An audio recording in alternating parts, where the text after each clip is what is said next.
স্বামী স্ত্রীতে যদি মহব্বত না থাকে বাড়ি জাহান্নাম হয়। কি হয় বুঝেন না?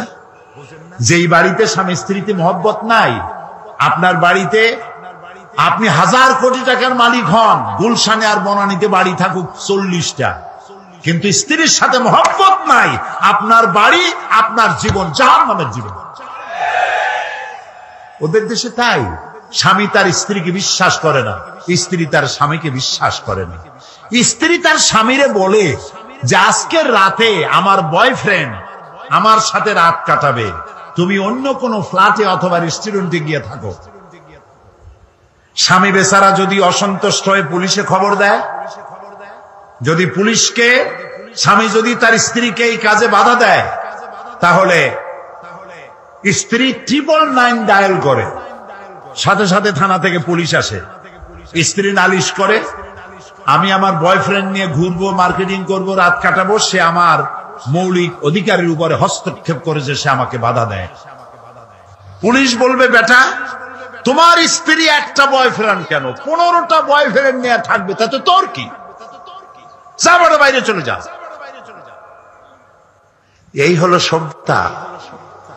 প্রিয় ভাই, সব বানানো কথা বলার অভ্যাস আমার নাই। আমার চোখে দেখেছি মা নিজের বাচ্চাকে পুশ চেয়ারে করে রাস্তা দিয়ে ঠেলে নিয়ে যায়, আর কুত্তার বাচ্চা কোলে নিয়ে হাঁটে। এই সন্তান তার মাকে কেন শ্রদ্ধা করবে, কেন ভালোবাসবে? ওই স্বামী তার স্ত্রীর জন্য প্রাণ দিবে কেন? যে স্ত্রী তার স্বামীর সামনে ভিন্ন পুরুষের কণ্ঠলগ্ন হয়ে থাকে। এবং ওই স্ত্রীও বা স্বামীকে শ্রদ্ধা করবে কেন? যে স্বামী তার স্ত্রীর সামনে অন্য মেয়েদের বাহুলগ্ন হয়ে থাকে। ভালোবাসা নাই। সেই জন্য বৎসরের মধ্যে একদিন হলেও ভালোবাসার নামে ভনিতা করা লাগে বলে 14ই ফেব্রুয়ারি তারা বেছে নিছে। আমরা ওই জাতিকে বলি, আমি আজকে পরিষ্কার বলতে চাই, এটা বিশ্ব ভালোবাসা দিবস নয়, এটা বিশ্ব বেহায়া দিবস। আমার দরকার নাই তোমার ওই ভালোবাসা, কারণ আমার জন্মই হয়েছে ভালোবাসা দিয়া। আমার রসুল বলেছেন আদ-দীনু আন-নাসিহা, ইসলাম হলো ভালোবাসা। ইসলাম মানেই ভালোবাসা, ইসলাম মানেই ভালোবাসা। আজকে তো আর দিবসের অভাব নাই। পিতৃ দিবস, মাতৃ দিবস, নারী দিবস, কন্যা দিবস, স্বাস্থ্য দিবস, কলেরা দিবস, বসন্ত দিবস। এখন আবার শুনতেছি নতুন ভাবে আর এক দেওয়াল লিখন হচ্ছে, বিশ্ব চিন্তা দিবস। আয়োজকদের জিজ্ঞেস করলাম, ভাই বিশ্ব চিন্তা দিবসের থিম কি, বিষয়টা কি? কয় যে আমরা অনেক ভেবেছি যে কি করা যায়, পরে আমরা চিন্তা করলাম বিশ্ব চিন্তা দিবসে আমরা পার্কে, রাস্তায়, আইল্যান্ডে, বিভিন্ন জায়গায় দলবদ্ধ হয়ে বসে চিন্তা করব যে আসলেই আমরা কোনো বিষয় চিন্তা করতেছি কিনা। এগুলো বিশ্ব চিন্তা দিবসের থিম। কপাল পুড়েছে জাতি আমাদের ভালোবাসা শেখায়। আমার ওইটার দরকার নাই। আমার বাংলাদেশের মতো, মুসলমানদের মতো যৌথ পরিবার পৃথিবীতে নাই। দাদা নিয়া মা, দাদা মা, নানি নানা, ভাই ভাতিজা, বাপ মা একসাথে খাইয়া না খাইয়া এক বাড়িতে আমরা থাকি। আমাদের এই ঐক্যবদ্ধ ফ্যামিলি কেন? আমরা শান্তিতে আছি কেন? পূজা রোজা একসাথে হয় কেন? এই জ্বালা সহ্য হয় না। আমাদের মতো তোরা জ্বলিস না কেন? এই জন্য সেই জন্য আজ আমাদের ওরা মারবে, কিন্তু আমরা কথা বলতে পারবো না। वो कत्ल भी करते चर्चा नहीं होता, हम आह भी करते बदनाम हो जाता। ও যদি হত্যাও করে তা নিয়ে কোনো সমালোচনা পর্যালোচনা নাই, কারণ সমস্ত মিডিয়া তাদের হাতের মধ্যে। আর আমাকে যখন কলিজা আঘাত করে, আমি বেদনার্ত হয়ে তীরের আঘাতে জর্জরিত হয়ে যদি আমি আহ বলি, সেটাও আমার বদনাম হয়ে যায়। বেটা তুই মুসলমান না করলি কেন? আও করতে পারবি না। যদি বলবি কি করবো, কই কিও করতে পারবি না। প্রিয় ভাই সব, সুম্মা রাদাদনাহু আসফালা সাফিলিন। দিন আসতেছে, বাদাল উসরি ইউসরা। এই রাত 12 ঘন্টার বেশি থাকবে না। মেঘ আসলে সূর্য ঢেকে যায়। চিরকালের জন্য সূর্য ঢাকা থাকে না, চিরকালের জন্য রাত থাকে না। অমাবস্যার রাতের অন্ধকার কৃষ্ণ ঘন এই রাতের শেষে পূর্ব দিগন্ত আলোকিত হয়ে সূর্য উদ্ভাসিত হয়ে যায়। মেঘে ঢাকা আকাশ, মনে হয় কুয়াশায় আর সূর্য দেখা যাবে না। এরপরে আল্লাহ তাআলা কুয়াশার মেঘের মধ্য থেকে সূর্যের আলো দিয়ে পৃথিবীকে উদ্ভাসিত করে দেন। আর যে দুরবস্থা হয়েছে মুসলমানদের, এই দুরবস্থা থাকবে না, পরিবর্তন হবেই। ইসলামের সূর্য উদিত হবে হবে হবে ইনশাআল্লাহ হবে।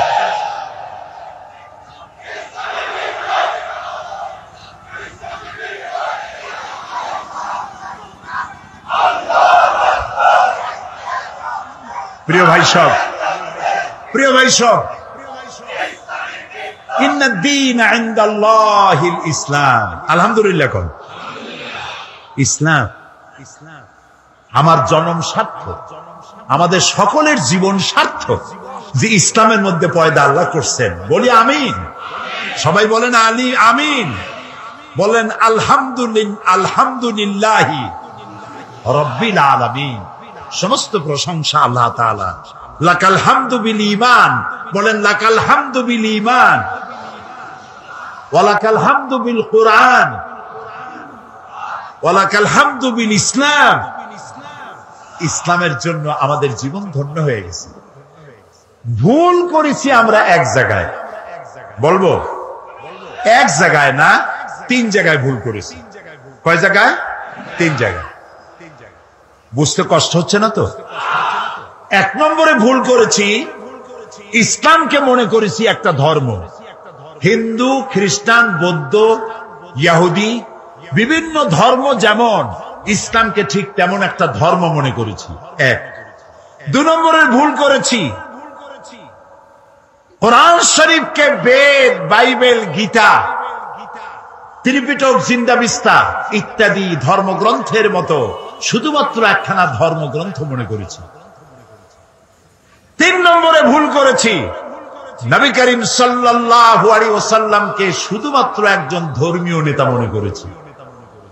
এই 3টি গ্রেট মিস্টেক, 3টি শ্রেষ্ঠ ভুল, বড় ভুল, যে ভুলের খেসারত গোটা জাতিকে আরো কতকাল দিতে হবে আল্লাহ তাআলা ভালো জানেন।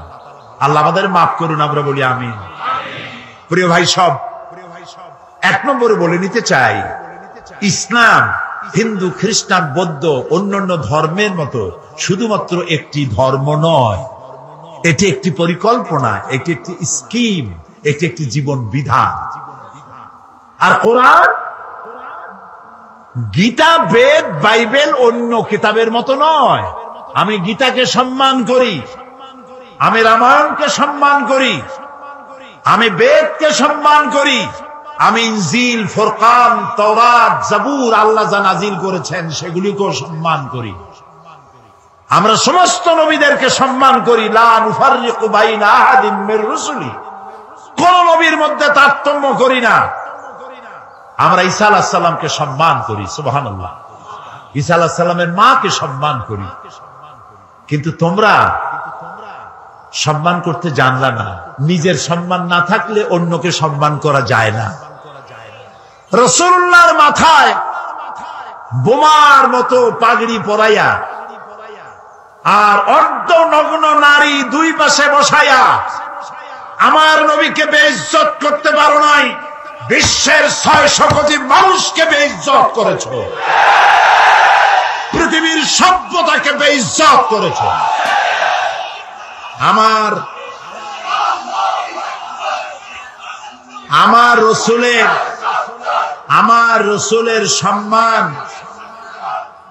রসুলের সম্মান কচু পাতার পানি নয়, কলা পাতার পানি নয়। আমার রসুলের সম্মান হিমালয়ের পাহাড় সমান না। আমার রসুলের মর্যাদা আকাশ সমান না। আমার রসুলের মর্যাদা আল্লাহর আরশের সমান, আল্লাহর আরশ পর্যন্ত। আল্লাহর আরশে এই পৃথিবীর কোন মানুষকে আল্লাহ তাআলা দাওয়াত দেন নাই, আমার রাসূলকে দাওয়াত দিয়েছে। কাজী তাকে অমর্যাদা তোমরা করতে পারবে না, নিজেদেরকে অমর্যাদা করেছে। এ বিষয়ে আমি পরে কথা বলবো ইনশাআল্লাহ। এখন যেটা বলতে চাই, ইসলাম এটি একটি পূর্ণাঙ্গ জীবন ব্যবস্থা। আমি আগেই বলেছি, এটি শুধু নামাজ রোজা হজ যাকাত নয়, এটি একটি জীবন ব্যবস্থা। দেখুন, নবী করিম সাল্লাল্লাহু আলাইহি ওয়াসাল্লাম যখন হেরা পাহাড় থেকে নামলেন, তিনি তো একটা দাওয়াত দিয়েছিলেন, ইয়া আইয়ুহান নাস কুলু কি কন্ত লা ইলাহা ইল্লাল্লাহ তুফলিহু। কি মজার কালেমা, আলহামদুলিল্লাহ। মুক্তির জন্য তোমরা এটা ঘোষণা দাও। নবী করিম সাল্লাল্লাহু আলাইহি ওয়াসাল্লাম এই ঘোষণার পর শান্তিতে থাকতে পারেন নাই, সাহাবায়ে কেরাম অত্যাচারিত হয়েছে। বুখারী শরীফের হাদিস, ওয়ান খাব্বাব বিন আল-আরিত রাদিয়াল্লাহু তাআলা আনহু আন্নাহু ক্বাল শাকাউনা ইলা রাসূলিল্লাহি সাল্লাল্লাহু আলাইহি ওয়াসাল্লাম ওয়া হুয়া মুতাওয়াসসাদুন মুরদাতুন লাহু ফি জিল্লিল কাবা। হযরতে খাব্বাব বলেন, আমরা নবী করিম সাল্লাল্লাহু আলাইহি ওয়াসাল্লামের কাছে গেলাম, গিয়ে দেখি নবীজি কাবা শরীফের ছায়ায় চাদর মুড়ি দিয়ে আরাম ফরমাচ্ছেন। আমরা পাশে গিয়ে বললাম, আলা তাদউ লানা আলা তাস্তানসিরু লানা ইয়া রাসূলুল্লাহ, হে রাসূল, আপনি কি আমাদের জন্য দোয়া করবেন না? আপনি কি আল্লাহর সাহায্য আমাদের জন্য কামনা করবেন না? আমাদের বেলালকে ওরা মেরে শেষ করলো, খাব্বাবকে মারলো, খুবাইবকে মারলো, আম্মারকে মারলো, সুমাইয়াকে শহীদ করলো। আর তো নির্যাতন সহ্য করতে পারি না, আপনি কি আমাদের জন্য দোয়া করবেন না? নবীজি উঠে বসলেন, বললেন, ও খাব্বাব, তোমাদের আগে এই পৃথিবীতে যারাই দ্বীনের দাওয়াত দিয়েছেন, ইসলামের দাওয়াত যারাই দিয়েছেন। আচ্ছা ভাই, আরেকটা কথা বলছি, কোন কোন বইতে লেখা আছে ইসলামের প্রবর্তক মুহাম্মদ সাল্লাল্লাহু আলাইহি ওয়াসাল্লাম। এই কথাটা কিন্তু ঠিক না। ইসলামের প্রবর্তক আল্লাহ তাআলা। ইসলাম কার? কিছু লোক আছে বেয়াদব, এদেরকে বেয়াদব ছাড়া আমি আর কিছু বলতে পারি না। তারা বলে মওদুদির ইসলাম, বাগদাদের ইসলাম, অমুক জায়গার ইসলাম, তমুক জায়গার ইসলাম। এই জাতীয় কথা যারা বলে তারা বেয়াদব। ইসলাম তো মুহাম্মদ রাসূলুল্লাহ সাল্লাল্লাহু আলাইহি ওয়াসাল্লামের নয়। ইসলাম হচ্ছে কার? চিল্লায় বলেন। সুতরাং কোন মানুষের নামের সাথে ইসলাম বলা বেয়াদবি। ইসলাম আল্লাহ দিয়েছে। নবী করিম সাল্লাল্লাহু আলাইহি ওয়াসাল্লাম বলেছেন, খাব্বাব, তোমাদের আগে এই ইসলামের দাওয়াত নিয়ে যারাই আসছেন, প্রত্যেক নবীর সাথে, তার সাথীদের সাথে এই জাতীয় ব্যবহার হয়েছে। তোমরা জানো না, যারা এই দিনের দাওয়াত দিয়েছে তাদেরকে ধরা হতো, ফায়ুহফারু লাহু ফিল আরদ, তাদের জন্য জমিনে গর্ত খনন করা হতো, ফায়ুজআলু ফিহা, এরপরে সেই গর্তের মধ্যে তাকে কোমর পর্যন্ত দাবায় দেওয়া হতো, সুম্মা ইউতা বিল মানশার, এরপরে করাত আনা হতো, ফায়ুদাউ আলা রাসিহি, এরপরে সেই করাত তার মাথার উপরে রাখা হতো, ফায়ুজআলু নিসফাইন, এরপরে করাত দিয়া চিরে জীবিত মানুষটিকে দ্বিখণ্ডিত করে ফেলে দেওয়া হতো। মা ইয়াসুদ্দুহু যালিকা আন দীনে, এত কষ্ট দেওয়ার পরেও একজন মুসলমানকেও তারা দ্বীনের রাস্তা থেকে এক চুলও সরাইতে পারে নাই। আমরা পারবো এরকম? পারবো? কারা কারা পারবো? আলহামদুলিল্লাহ। হাত নামান, হাত নামান, হাত নামান। রাসূলুল্লাহ বলছেন, শোনেন শোনেন শোনেন, নবী করিম সাল্লাল্লাহু আলাইহি ওয়াসাল্লাম বলছেন, ওয়াল্লাহি ওয়াল্লাহি লা ইউতাম্মান্নাল্লাহু হাযাল আমরা হাত্তা ইয়াসিরুর রাকিবু মিন সানা ইলা হাদারামাউত। ও খাব্বাব, আমি আল্লাহর নামে কসম করি। কে কে কসম করছে? হুজুরে করিম সাল্লাল্লাহু আলাইহি ওয়াসাল্লাম আল্লাহর নামে শপথ করছি। সুবহানাল্লাহ। ও খাব্বাব সেদিন বেশি দূরে নয়, যেদিন ইয়েমেনের রাজধানী সানা থেকে শুরু করে হাজার হাজার মাইল দূরে হাজারামত পর্যন্ত সুন্দরী যুবতী মেয়েরা রূপের পশা নিয়ে, সদাগরেরা ব্যবসায়ের মাইল নিয়ে, উট আর ছাগল আর ভেড়া নিয়ে যাতায়াত করবে হাজার হাজার মাইল। লা ইয়াখাফু ইল্লাল্লাহ, আল্লাহ ছাড়া কোনো ভয় তাদের দিলে থাকবে না। চোরের ভয়, ডাকাতের ভয়, ধর্ষণের ভয় থাকবে না। কে বলছে? কার নামে কসম করে? আল্লাহর নামে কসম করে বলছে। তারপরে রাসূলুল্লাহ বলছেন আবিল যিবু আলা গানামি, তবে হ্যাঁ এই ভয় থাকতে পারে, সাথে যদি উট ছাগল ভেড়া থাকে তো বাঘের ভয় তো থাকতেই পারে। আল্লাহর কথায়, রসুলের কথায় কোনো ফাঁক থাকে না। কথা কি বোঝেন? একজন এক এলাকার এক বক্তা ছিল, ইলেম কালাম কম। উনি মাহফিলে গিয়ে দেখতেন যে আলেম আছে কিনা, তাহলে ওয়াজ শর্ট করতেন। তখন আলেম আছে কিনা তা বুঝবে কি করে? সেই জন্য তিনি বলতেছেন যে ভাই, আজকে আমি একটা পাতার ওয়াজ করব। সেই পাতাটার ফজিলত সাংঘাতিক। পানিতে পড়লে একরকম, ডাঙ্গায় পড়ে একরকম, এরকম একটি পাতার ওয়াজ করতে চাই। জনগণ বলল আমরা এরকম ওয়াজ শুনতেই চাই। তিনি বললেন দেখেন, ওই পাতাটা যদি নদীর মধ্যে পড়ে কুমির হয়ে যায়, আর পাতাটা যদি ডাঙ্গায় পড়ে বাঘ হয়ে যায়। মাঝখান থেকে একটা লোক দাঁড়ায় বলছেন, আচ্ছা হুজুর, এই পাতার ফজিলত যখন এরকম, তাহলে যদি এই পাতাটা অর্ধেকটা পড়ে নদীতে, অর্ধেকটা পড়ে ডাঙ্গায়, তখন কি হবে? মৌলভী সাহেব মনে করলেন আলেম তো আছে। ওয়াখির দাওয়ানা আনিল হামদুলিল্লাহি রাব্বিল আলামিন, আসসালামু আলাইকুম ওয়া রাহমাতুল্লাহ।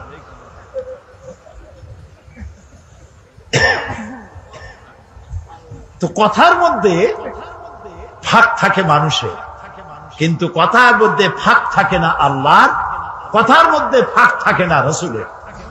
এখানে আল্লাহ তাআলা, রসুল বলছেন লা ইয়াখাফু ইল্লাল্লাহ, আল্লাহ ছাড়া কোনো ভয় থাকবে না।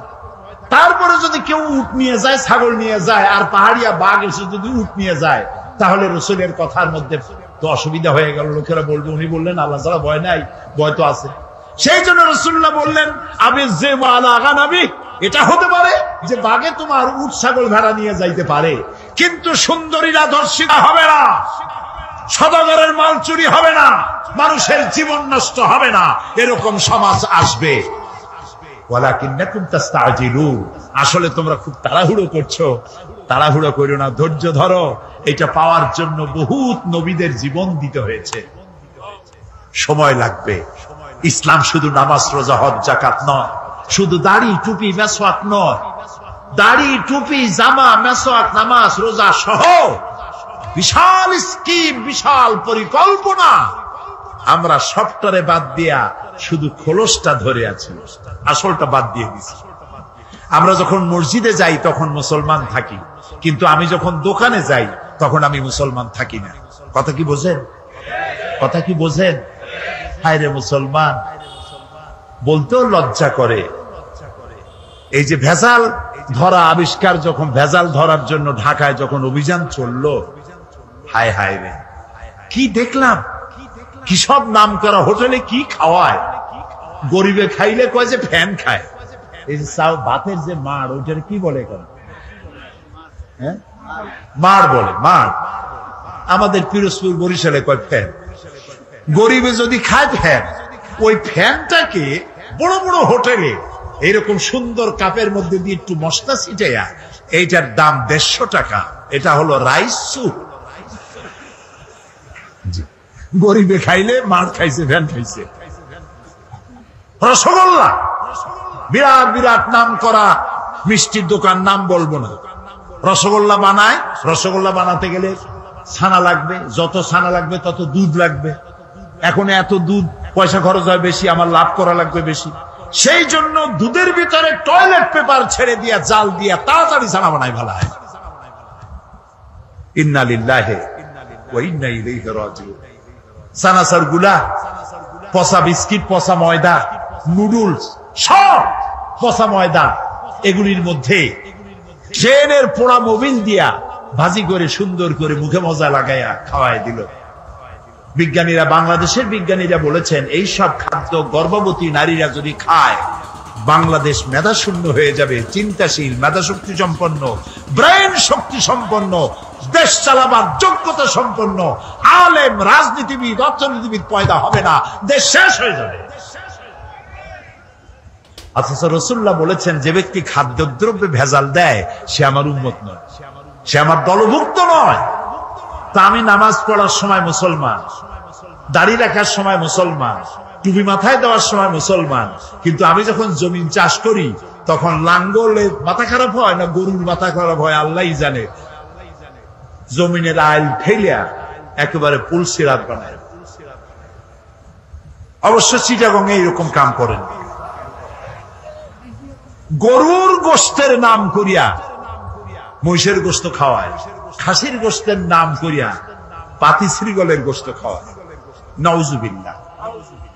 প্রিয় ভাই সব, এটার নাম ইসলাম না। ইসলাম কি সেটাই বলতে চাই। ইসলাম এমন এক জীবন ব্যবস্থা দিয়েছিল, নবী করিম সাল্লাল্লাহু আলাইহি ওয়াসাল্লামের ইন্তেকালের পর ঐতিহাসিকরা লিখছেন এক যুবতী সুন্দরী নারী মদিনা থেকে রওনা করেছে, কোথাও যাবেন। মুসলমান কারে কয় দেখেন, কোথাও যাবেন। সন্ধ্যা হয়ে গেছে। মেয়ে লোকটি ভাবলো এখন যদি আমার আত্মীয় বাড়ি যেতে তো এখন অনেক দেরি, আমি একা একা কেন বেরোলাম। দুঃখে ক্ষোভে নিজের মাথার চুল নিজের ছিঁড়তে ইচ্ছে করছে তার। আহারে, এখন যদি আমি কোনো পরপুরুষের সামনে পড়ি তাহলে তো আমার সারা জীবনের লালিত সতীত্ব ধ্বংস হবে, আমার অলংকার আদি চুরি হবে। ভয়তে চোখ দিয়ে পানি পড়তেছে। আস্তে আস্তে করে গন্তব্যের দিকে আগাচ্ছে। হঠাৎ দেখতে পেল দূরের থেকে একটা যুবক পুরুষ তার দিকেই আসতেছে। মেয়ে লোকটি ভয়তে বসে পড়েছে। সুন্দরী যুবতী নারী বসে বসে ভয়ের চোটে এখনই আমার সব শেষ। যুবকটি আস্তে আস্তে করে হেঁটে মহিলাটির সামনে এসে দাঁড়ায়ছে। মহিলা ভয়তে চোখ থেকে দর দর করে পানি পড়ছে। যুবক বলছে কি জানে, যুবকটি মেয়ে লোকের চোখের উপরে চোখ রেখে বলছে, মা, আমাকে দিয়ে তোমার কোনো ক্ষতি হবে না। মা, তুমি কোথায় যেতে চাও আমাকে বলো, আমি তোমাকে নিরাপদে পাহারা দিয়ে তোমার গন্তব্যে পৌঁছে দেব। আমার পরিচয় শোনো, আমি মুসলমান। নবী করিম সাল্লাল্লাহু আলাইহি ওয়াসাল্লাম এই মুসলমান বানাইছিলেন। এই ছিল তার ইসলাম। অমুসলিমরা মনে করেছিল মুহাম্মদ সাল্লাল্লাহু আলাইহি ওয়াসাল্লাম আমাদের মূর্তি ভাঙতে আসছে। রাসূলুল্লাহ তো মূর্তি ভাঙছেন, কাবা শরীফের মধ্যে অবৈধভাবে মূর্তি উঠেছিল, সেই জন্য সেগুলো ভাঙছে। কারো বাড়ি গিয়ে কারো মূর্তি তো ভাঙেন নাই। আছে কোন হাদিস, কোন দলিল আছে যে কারো বাড়ি গিয়ে মূর্তিগুলো ফালাই দিয়েছে তাদের মূর্তি? যেহেতু আল্লাহর ঘর, এর ভিতরে মূর্তি থাকতে পারবে না, তিনি বের করে ফেলেছেন। আল্লাহ তো কোরআন শরীফে বলেছেন, কারো দেবতাকে গালি দিও না। কারো দেবতাকে গালি দিলে ওরা তোমার আল্লাহরে গালি দিবে।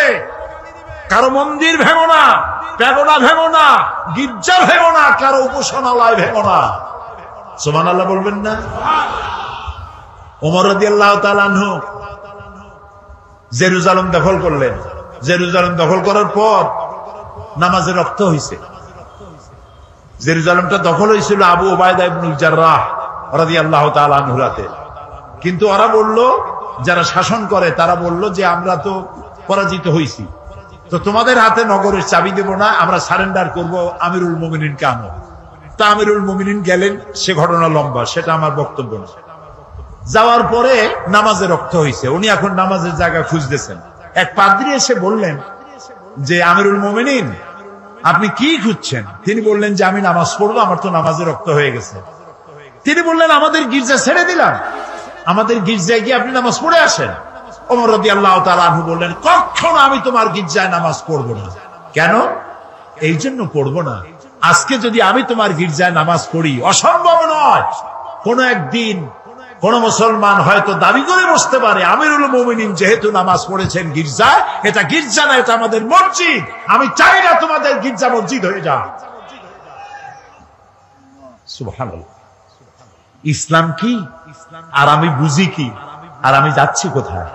ইসলামের চাইতে পরধর্ম সহিষ্ণু জাত আকাশের নিচেও নাই, জমিনের উপরেও নাই। সুবহানাল্লাহ বিহামদিহি। প্রিয় ভাই সব, সুতরাং নবী করিম সাল্লাল্লাহু আলাইহি ওয়াসাল্লাম এই সুন্দর ইসলাম দিলেন। কাফেররা মনে করছিল প্রথমে যে আমাদের বুঝি ধ্বংস করতে আসছে। যখন তারা দেখল নবীজির শাসনে ইসলাম রাষ্ট্রীয় ফর্মুলায় আসার পর বৃদ্ধরা ভাতা পায়, বয়স্করা ভাতা পায়, বেকারেরা ভাতা পায়, খাবারের অভাব কারো নাই, সকলের ঘরে দুয়ারে দুয়ারে খাবার, নিরাপত্তার প্রশ্নে মানুষ আর দরজা খুলে ঘুমায়, চোরের ভয় নাই, ডাকাতির ভয় নাই, যারা চোর ছিল ডাকাত ছিল তারা মানুষের সম্পদের পাহারাদার হয়ে গিয়েছে। নবীজি মদিনার শেষ জীবনে শেষ সূরা যেটা নাজিল হলো, আল্লাহ তাআলা বলছেন ইযা জাআ নাসরুল্লাহি ওয়াল ফাতহ আরাআইতান নাসা ইয়াদখুলুনা ফি দীনিল্লাহি আফওয়াজা ফাসাব্বিহ বিহামদি রাব্বিকা ওয়াস্তাগফির ইন্নাহু কানা তাওয়াবা। যখন আল্লাহর মদদ আসবে, বিজয় আসবে, দেখতে পাবেন দলে দলে লোক ইসলামে প্রবেশ করছে।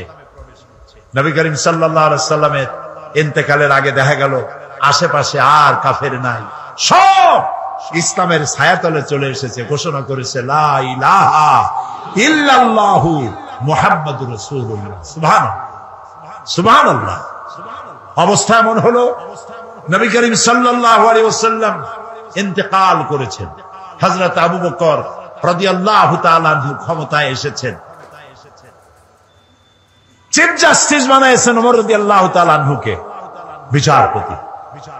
ঐতিহাসিকরা লিখছেন ফামাকাসা আমান কামিলান ফালাম ইয়াখতাসিম ইলাইহি ইসনান, একটা বছর পার হয়ে গেল হযরত ওমরের আদালতে একটা মামলা আসে নাই, একটা মামলা নাই। সুবহানাল্লাহ কইতে ইচ্ছা করেন না? যায় দেখুন তো চট্টগ্রাম আদালতে কত হাজার মামলা পড়ে আছে, সারা বছরে একটা মামলা নাই। হযরত ওমর গিয়া বললেন মা হাজাতা বি ইনদা কওমে মুমিনিনা ইয়া খলিফাতা রাসূলিল্লাহি সাল্লাল্লাহু আলাইহি ওয়াসাল্লাম, হে আল্লাহ রাসূলের খলিফা, এই জাতির জন্য বিচারপতির দরকার কি? আমি এই চাকরিতে আর থাকতে চাই না। তিনি প্রশ্ন করলেন কেন, কেন তুমি বলছো? তিনি বললেন একটা বছর বসে থাকলাম, একটা মামলা নাই, তা আমি ওখানে বসে থাকবো কেন? সিদ্দিকে আকবর রাদিয়াল্লাহু তাআলা আনহু প্রশ্ন করলেন ওমর, এই যে মামলা হইল না এর কারণটা কি? তুমি কোনো চিন্তা করছো? বলেন হ্যাঁ চিন্তা করেছি। আমি চিন্তা করে দেখলাম হে খলিফা, আপনি আমাকে এমন একটা জাতির জন্য আমাকে বিচারপতি বানিয়েছেন যে জাতির দিন হচ্ছে দিন হুমুন নাসিহা, এ জাতির দিন হচ্ছে ভালোবাসা আর ভালোবাসা। সুবহানাল্লাহ বলবেন না? সবাই সবাইকে ভালোবাসে, কারো সাথে কারো ঝগড়া নাই, বিবাদ নাই। সুবহানাল্লাহ। ওয়া মানহাজুহুমুল কোরআন, আর তাদের মানহাজ, তাদের দস্তুর, তাদের কনস্টিটিউশন হচ্ছে আল্লাহর কালাম। সুবহানাল্লাহ। ওয়া আমালুহুম আল আমরু বিল মারুফ ওয়ান নাহি আনিল মুনকার, আর তাদের আমলটাই হচ্ছে মানুষকে ভালো কাজের আদেশ দেওয়া আর অন্যায় কাজ থেকে মানুষকে ফিরিয়ে রাখা। কুল্লু ওয়াহিদিন মিনহুম ইয়ারিফু হাদ্দাহু ফায়াকিফু ইনদা, এর প্রত্যেকটি ফার্দ, প্রত্যেকটি জনগণ জানে যে আল্লাহর আদেশ নিষেধ কোথায়। প্রত্যেকেই তার বর্ডারে এসে থেমে যায়, বর্ডার ক্রস করে না। ওজনে কম দিও না, খাদ্যে ভেজাল দিও না, মিথ্যা কথা কইও না, নারী ধর্ষণ করো না, জেনা ব্যভিচার করো না, হত্যা করো না, গীবত গাইও না, জমিনের আইল ঠেলো না, মদ খাইও না, জুয়া খেলো না। যা যা এগুলি বর্ডার, তিলকা হুদুদুল্লাহ, এগুলি কি বলুন তো? আল্লাহর বর্ডার। বলেন না এগুলি কি? আল্লাহ তাআলা বলছেন ফালা তাকরাবুহা, এটাকে ক্রস করা তো দূরের কথা, এটার কাছেও যেও না। সুবহানাল্লাহ। কুল্লু ওয়াহিদুম মিনহুম ইয়ারিফু হাদ্দাহু ফায়াকিফু ইনদা, বর্ডারে দাঁড়ায় যায়, বর্ডার ক্রস করে না। এবং ওয়াইদা মারিদা আহাদুহুম আদুহু, তাদের মধ্যে যদি কেউ অসুস্থ হয় তাহলে তাকে তারা দেখতে যায়। আজকে আমরা এই আমল হারাই ফেলাইছি। দোতলায় মানুষ মরে, তিনতলায় বিবাহ হয়, খোঁজও জানে না, জিজ্ঞাসাও করে না। এই অবস্থা হয়ে গেছে না? প্রিয় ভাই সব, ইসলামী আদতগুলি আমাদের মধ্যে আসা দরকার, আমাদের মধ্যে ইসলামী আমলগুলি হওয়া দরকার। রাসূলুল্লাহ কারো অসুখ হইলে দেখতে যাইতেন, কিছু নিয়ে যাইতেন, মাথায় হাত বুলাইতেন, ফু দিতেন, দোয়া করতেন। সুবহানাল্লাহ। আপনার শত্রু যদি হয়, অসুস্থ হয়েছে, আপনি যদি তাকে দেখতে যান, একটু কমলা নিয়ে যান, একটু বেদানা নিয়ে যান, একটু আঙ্গুর নিয়ে যান। আপনার সাথে শত্রুতা থাকবে, চক্ষু লজ্জার সৃষ্টি হবে। তাহাদ্দু তাহাব্বু, হাদিয়া দাও, মোহব্বত বাড়বে। আর সালাম দাও, গোনো গোনো সালাম দাও। সুবহানাল্লাহ। আফশুস সালাম, রাসূলুল্লাহ বলেছেন সালাম দাও, বেশি করে সালাম দাও। সুতরাং নবী করিম সাল্লাল্লাহু আলাইহি ওয়াসাল্লাম যে জীবন ব্যবস্থা এনেছিলেন, সেই ব্যবস্থা ছিল এরকম, যেখানে ঝগড়াঝাটি ছিল না, মারামারি ছিল না। এই হলো ইসলাম। সেই ইসলাম এই পৃথিবীতে যাতে আর উঁচু না হতে পারে, এই পৃথিবীটাকে ধ্বংস করার জন্য যত মতবাদ তৈরি হয়েছিল সব শেষ, পুঁজিবাদ শেষ, কমিউনিজম শেষ। মানুষের গন্তব্য ছিল ইসলামের দিকে। কোন দিকে গন্তব্য? ইসলামের দিকে। সেই ইসলাম যেন আগাতে না পারে, সেই জন্য মুসলমানদের নাম দিতে হবে সন্ত্রাসী। কি নাম দিতে হবে?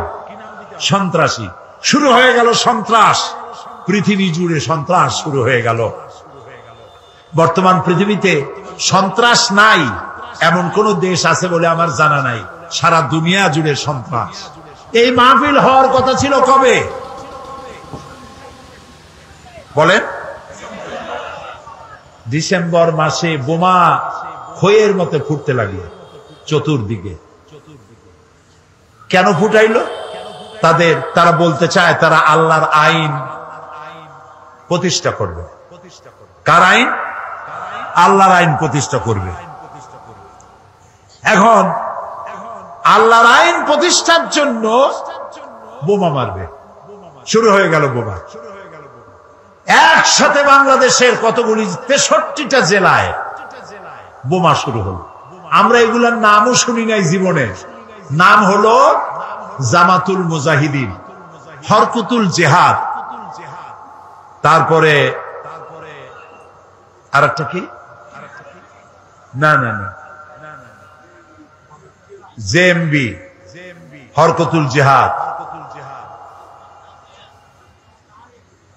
Hizb ut Tahrir. তারপরে আবার নাম হলো, এটা আবার নতুন নাম, জানি না এটা আবার কোথা থেকে আবিষ্কার হইল আল্লাহই জানে। সে নতুন নাম আর একটা হয়েছে, সেটা হলো আল জঙ্গিতুল জংলা। একটা আল শব্দ বসাই দিলেই মনে হবে যেন ওটা ইসলাম। এখন তারা ইসলাম প্রতিষ্ঠা করবে বোমা মারিয়া। এটা কি জন্যে? আল্লাহর আইন। আমাদের স্লোগান ছিল আল্লাহর আইন চাই, আর কি চাই বলেন না সবাই? আল্লাহর আইন চাই। আর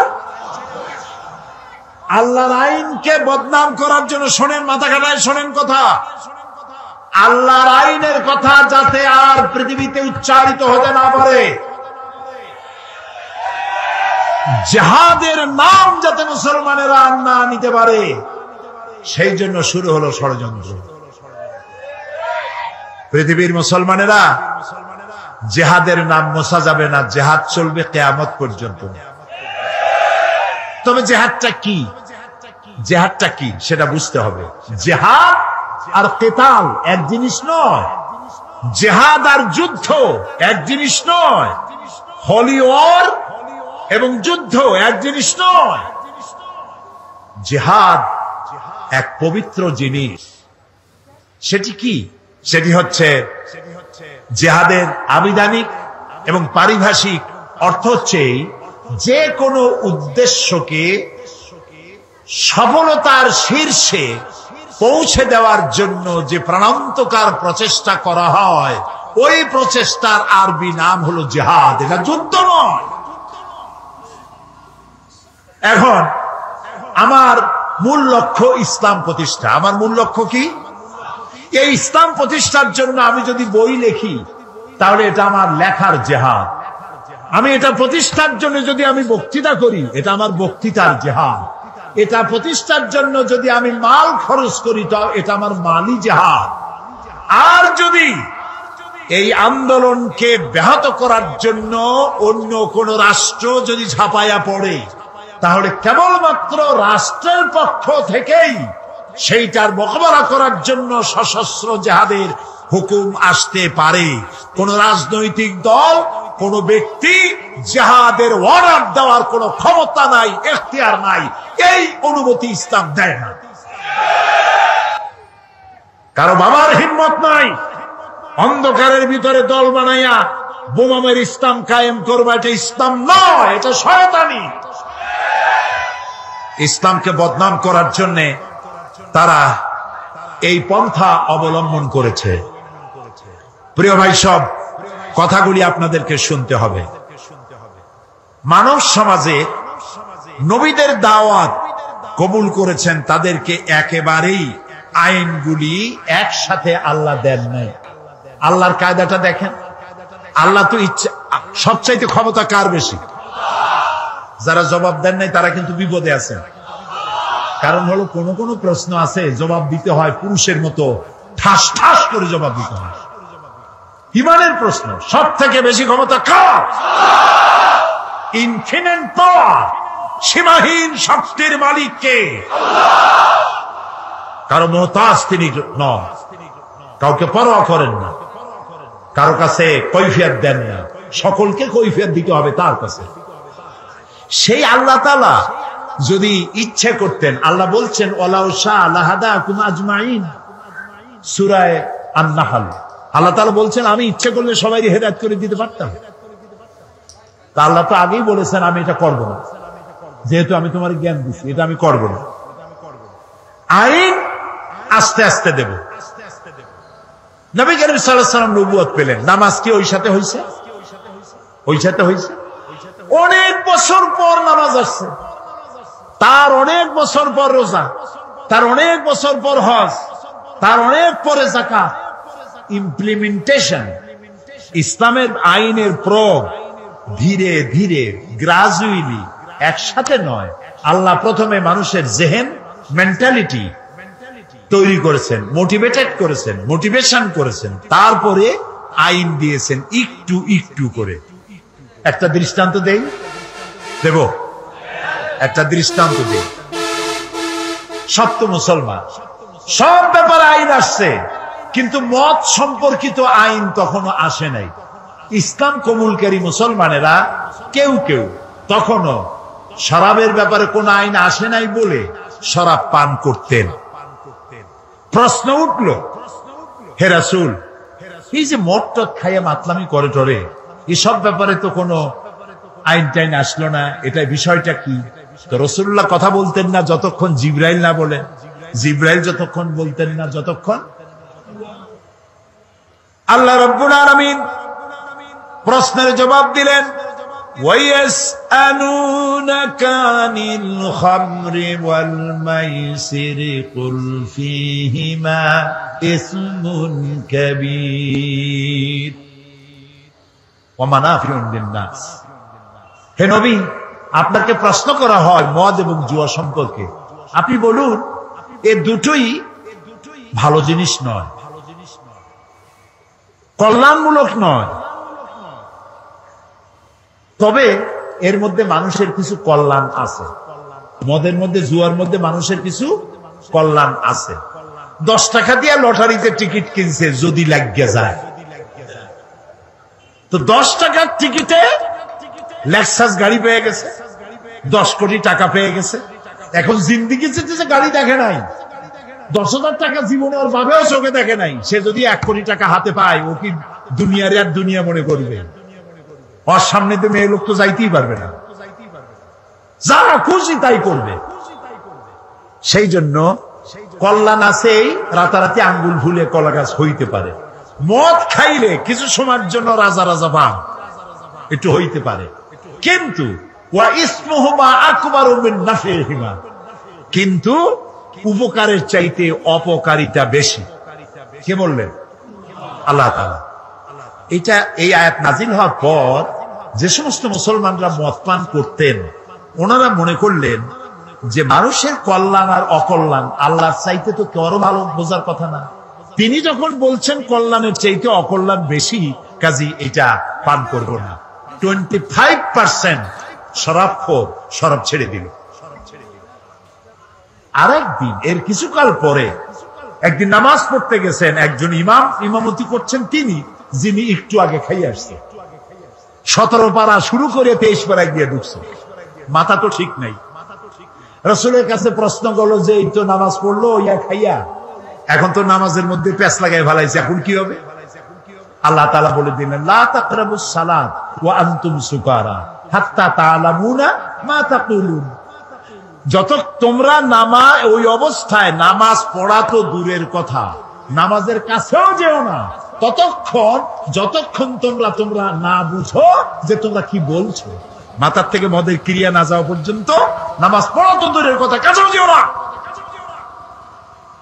বুদ্ধিমান মুসলমানেরা মনে করলেন এত খারাপ এটা খাইয়ে নামাজ পড়া তো দূরের কথা, কাছেও যাওয়া উচিত না, দেখতে এটা খাবো। আরো 25 ভাগ ছেড়ে দিল, তাও আমরা সুবহানাল্লাহ করবো না। এখন কত হইল? রেশিও কত? 50-50। অর্ধেকে খায়, অর্ধেকে খায় না। আল্লাহর আইনের প্রতি আনুগত্যের রেশিও যখন এই পর্যায়ে আসছে, তখন চূড়ান্ত আয়াত নাজিল হয়ে গেল, ইন্নামাল খামরু ওয়াল মাইসিরু ওয়াল আনসাবু ওয়াল আজলামু রিজসুম মিন আমালিশ শাইতানি ফাজতানিবুহু। মদ, জুয়া, মূর্তি, পাশা এগুলি সব নিষিদ্ধ ঘোষণা করা হলো। এগুলি সব শয়তান কর্তৃক উদ্ভাবিত নোংরা কাজ। তোমরা ফাজতানিবুহু এগুলি পরিত্যাগ করো। শয়তান চায় এই কাজগুলির মাধ্যমে তোমাদেরকে আল্লাহর জিকির এবং স্মরণ থেকে বিরত রাখতে। ফাহাল আনতুম মুনতাহুন, তোমরা কি এগুলি জানার পরেও বিরত থাকবে না? তখন তো মাইক নাই, রেডিও নাই, টেলিভিশনও নাই, মোবাইলও নাই। রাসূলুল্লাহ বললেন এই আয়াতগুলি রাস্তায় রাস্তায় তেলাওয়াত করো, যাও। কয়েকজন সাহাবী নামায় দিলেন। সাহাবীরা রাস্তায় রাস্তায় আয়াত চিল্লায় পড়তেছেন। শরাব খানার ভিতরে যেসব মুসলমান শরাব খাচ্ছিলেন, কোরআনের আয়াত শুনতে পেলেন, হাতে গ্লাস ছিল, মদের ছুঁড়ে ফেলে দিলেন। মুখে নিয়েছিলেন, কুলি করলেন। যিনি গিলে ছিলেন, গলায় আঙ্গুল দিয়ে বমি করে ফেলে দিলেন। মদের দোকানদার লাঠি মেরে তার মদের পাত্র ভেঙে চুরমার করে দিল। এর নাম মুসলমান, এর নাম ইসলাম, এর নাম ইসলাম। ঠাইসা দুনিয়া লা ইকরাহা ফিদ্দীন, দ্বীনের মধ্যে কোনো বাড়াবাড়ি নাই। আমাদের ধর্মনিরপেক্ষ ভাইরা ওনারা লা ইকরাহা ফিদ্দীন নিছেন ওনাদের ধর্মনিরপেক্ষের দলিল হিসাবে। না বুঝলে যা হয়। একজন মুরব্বী ওই দলের, নাম নেব না, বুঝে নিয়েন, বেঁচে নাই তিনি, মুখে দাড়ি ছিল। আমি একদম বললাম, বড় ভাই এই ধর্মনিরপেক্ষ না থাকলে কি হয়? এইটারে বাদ দিলে আমরা তো কাছাকাছি হইতে পারি। আপনি আমার পাকা ধানে মই দেন নাই, আমিও আপনার হালের গরু পিটায় মারি নাই।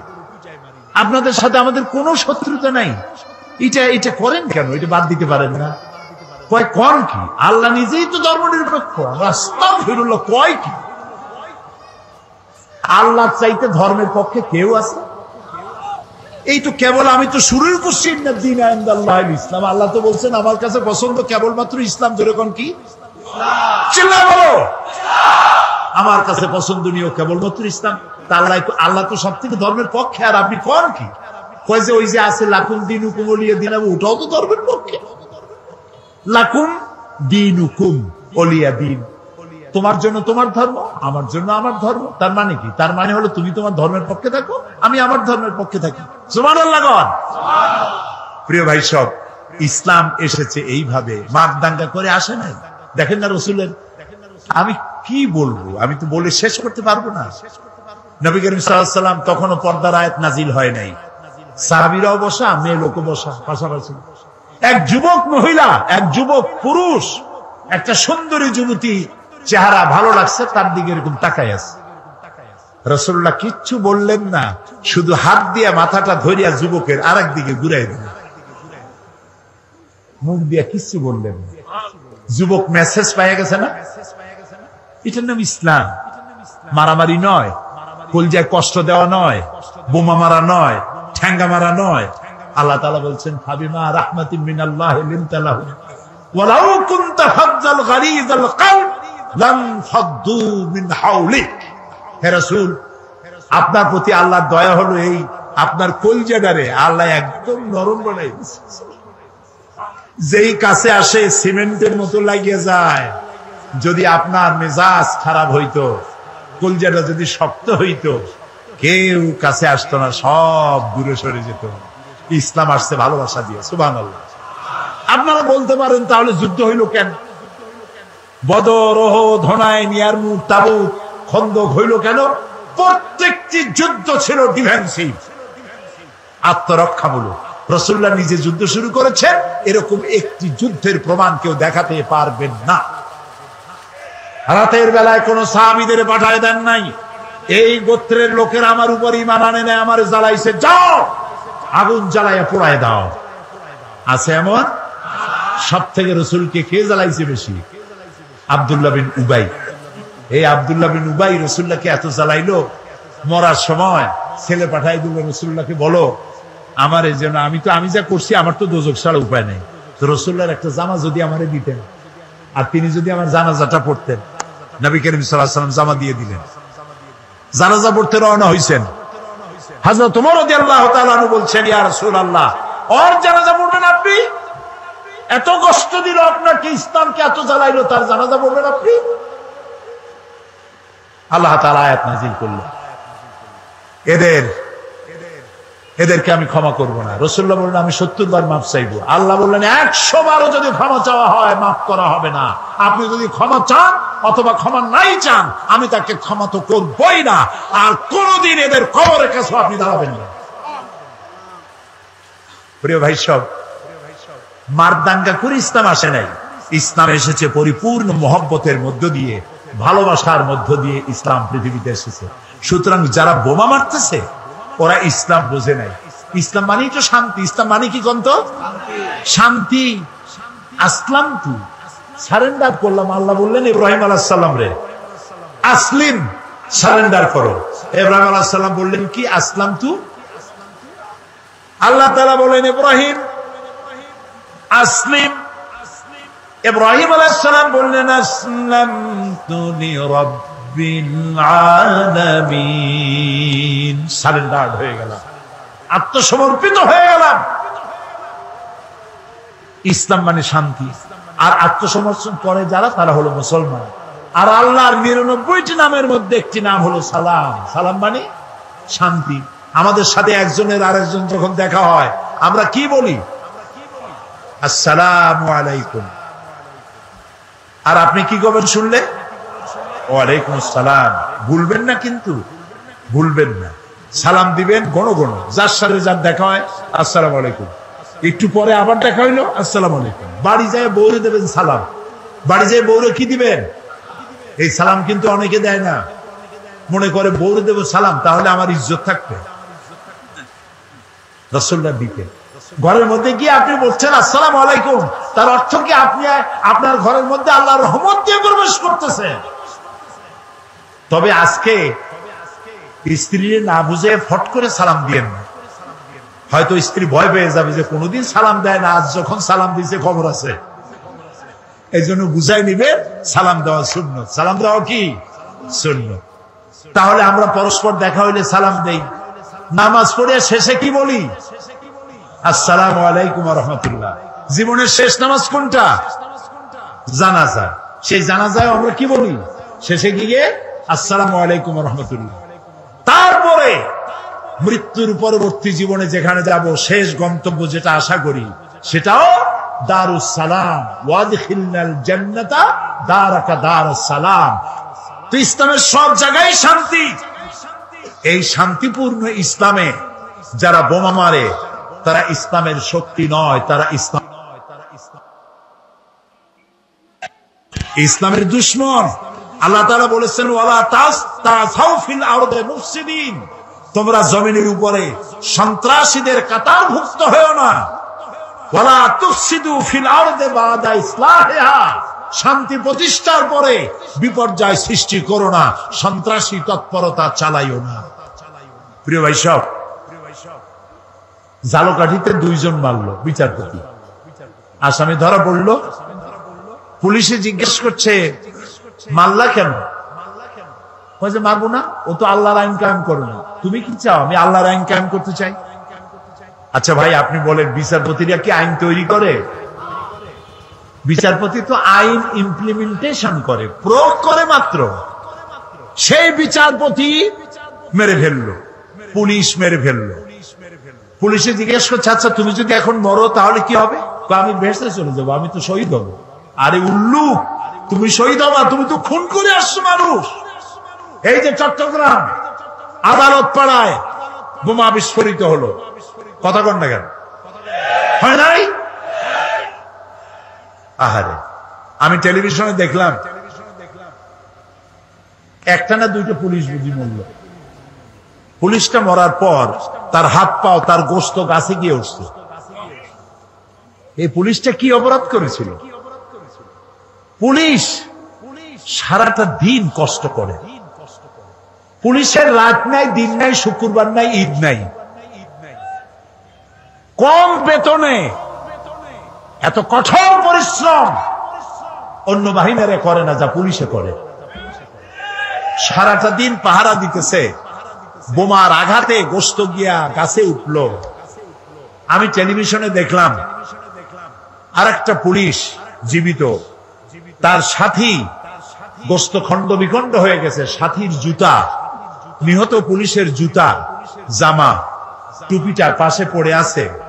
আর তার আরেক পুলিশ ওই জুতার রক্ত মাখা বিচ্ছিন্ন দেহের পাশে দাঁড়ায় আছে। পুলিশটার চোখ দিয়ে দরদর পানি পড়তেছে। নিহত পুলিশের ছোট্ট মেয়েটি জালেবায় তার কাছে গিয়ে জিজ্ঞেস করে, আমার বাবা কি অপরাধ করছিল? কেন মরল আমার বাপ? যে পাপিষ্ঠ বোমা মারলো তার 2 হাত 2 পা উড়ে গেল। হসপিটালে গিয়েছে, তাকে পানি দাও, পানি চেয়েছে, পানি দিল। নার্স পানি দিয়েছে বাও হাত দিয়া। সে জিজ্ঞেস করলো, তুমি মুসলমান না? নার্স বললো, আমি মুসলমান।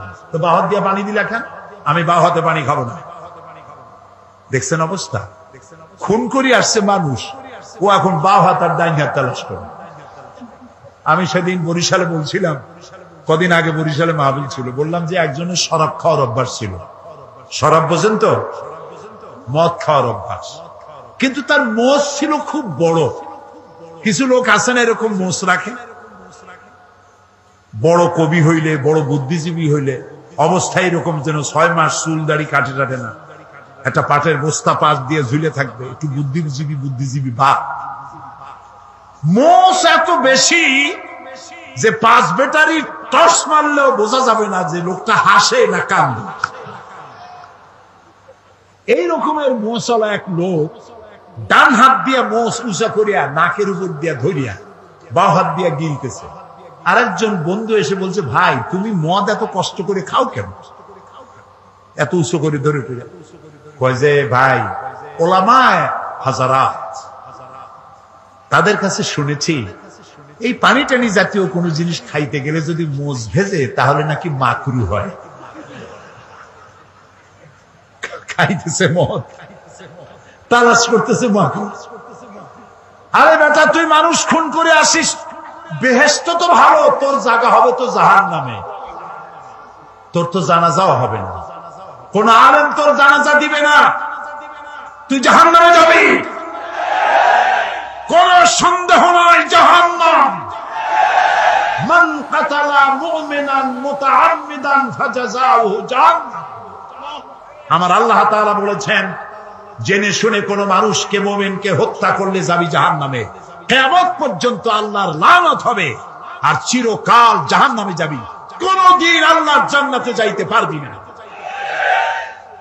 তবে কাফন আর গোসল করতে হবে, দিতে হবে। জানাজা পড়বে সলিমুদ্দি তসিমুদ্দিরা, কোন আলেম জানাজা পড়াবে না, কোন জামাত হবে না। ৩-৪ জন মানুষে কোন রকম জানাজা পড়ে মাটির মধ্যে ধুয়ে আসবে, শয়তান। লা তাকতুলু আনফুসাকুম, আল্লাহ তাআলা বলেছেন আত্মহত্যা করো না, আত্মহত্যা করা হারাম। কে বলেছে তোমাকে সুইসাইড করতে? আল্লাহর আইন প্রতিষ্ঠা করার জন্য।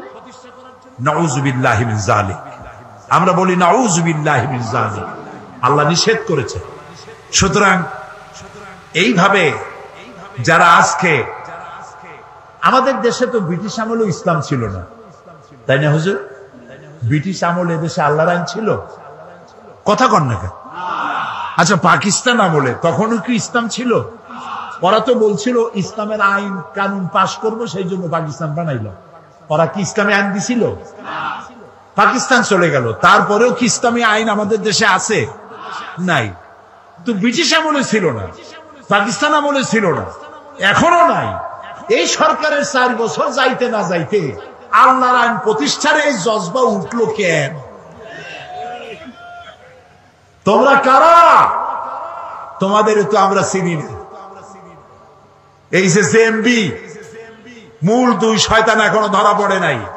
আল্লাহর কাছে কোরআন সামনে রেখে দোয়া করি, আল্লাহ এই মূল 2 শয়তান এবং এদেরকে যারা বুদ্ধি দিয়েছে, এদেরকে যারা টাকা দিয়েছে, এদেরকে যারা পরামর্শ দিয়েছে, গোটা জাতির সামনে এদেরকে উলঙ্গ করে দাও।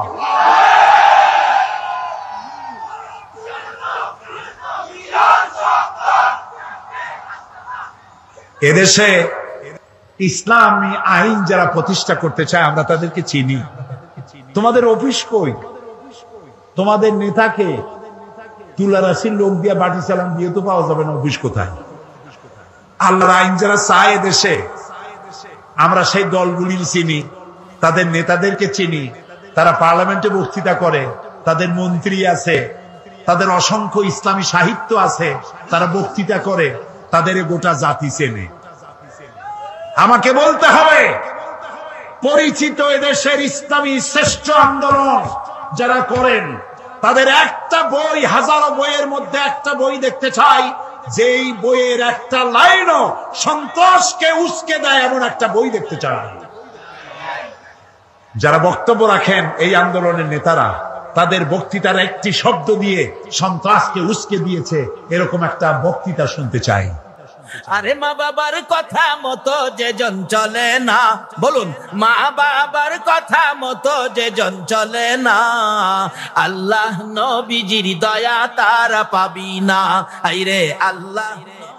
এক ছেলে তার শাশুড়ি বেড়াইতে আইছে, বাজার থেকে সবচেয়ে বড় রুই মাছটা আনছে, যেহেতু শাশুড়ি আইছে সবচেয়ে বড় রুই মাছটা। বিবি সাহেবা তো মাছ কাটতেছে, ছেলের মা বলতেছে, বৌমা এত বড় রুই মাছ তো সে কোনোদিন আনে না, এই রুই মাছের মাথাটা কিন্তু আমারে দিস। আচ্ছা, ছেলে যদি বড় মাছ আনে, মা মাছ খাওয়ার দাবি আছে না?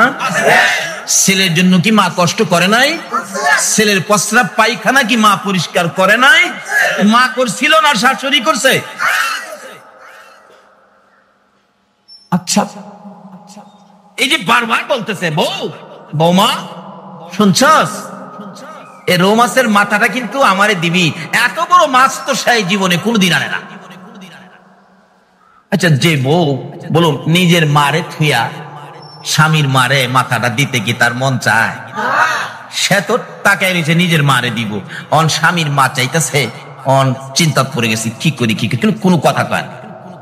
আবার যখন বলছে বউ গো কইছিলাম যে খেয়াল রাখিস, কিন্তু এই কথাটাই ছেলে শুনছে, মা তো চলে গেছে। ছেলে জিগায় বারবার বিবির কাছে, বিবি আমার মা খালি কি কইছিল? কইছিলাম যে খেয়াল রাখিস, কি কইছিল? বিবি কয়, তোমার মা যেই কথা বলছে, তোমার মা এই কথা কারো কাছে বলা যাবে না। এমন জঘন্য এক কথা বলছে। আচ্ছা বলুন, মা কি আসলে জঘন্য কথা বলছিল? মা কি এর কথা বলছিল? কিন্তু বিবির সাথে কথাটা পাল্টা এলাইছে। বাবা যুবক, এখনো কিন্তু তোমার বিবি তোমার মা বাবার বিরুদ্ধে এমন কমপ্লেন দিতে পারে, কিন্তু মা বাবার কাছে যাচাই না করে মা বাবার উপর অ্যাকশনে যায় না। এখন তো যেটা কইবো অ্যাকশনে চলে যায় বাঙালি। আগে জিগাইলো মা এই কথা বলছে কিনা, কিন্তু ছেলে তো অ্যাকশনে চলে গেল। কিভাবে? কি কইছে মা? তোমার মা যেটা বলে তোমাকে বলা যাবে না। আর কি বলছে বলো না। তোমার মা বলছে তোমার তো বাবা নাই, ও এই বুড়া বয়সে তোমার মাকে আরেক জায়গায় বিবাহ দিতা। নাউজুবিল্লাহ। আসলে কি মা এই কথা বলছিল? দেখলেন কথাটা বদলাই নিছে। এরকম বদলাই না মানুষ আছে না বাংলাদেশে? আপনাদের চট্টগ্রামে নাও থাকতে পারে, আমাদের এলাকায় আছে। কত সংসারকে বুড়া মা বাবারে ফেলায়া ওই ছেলে বিবি নিয়ে আলাদা খায়, মা বাবার খবর নেয় না। কি হবে নবীকে ভালোবাসা দিয়ে? কি হবে মিলাদুন নবী করে? কি হবে গাউসে পাকের স্মরণ করে? যদি মা বাবারে কেউ কষ্ট দিয়ে থাকো, নবীর শাফায়াত নসিব হবে না। বিবির কথায় মা বাবা আলাদা, বহু ঘটনার বহু। ছেলে জিগাই, মা এ কথা বলছে? হ্যাঁ। কও কি? এই মারে তো রাখা যায় না, এই মা সংসারে থাকলে আমার ইজ্জত বাঁচবে না।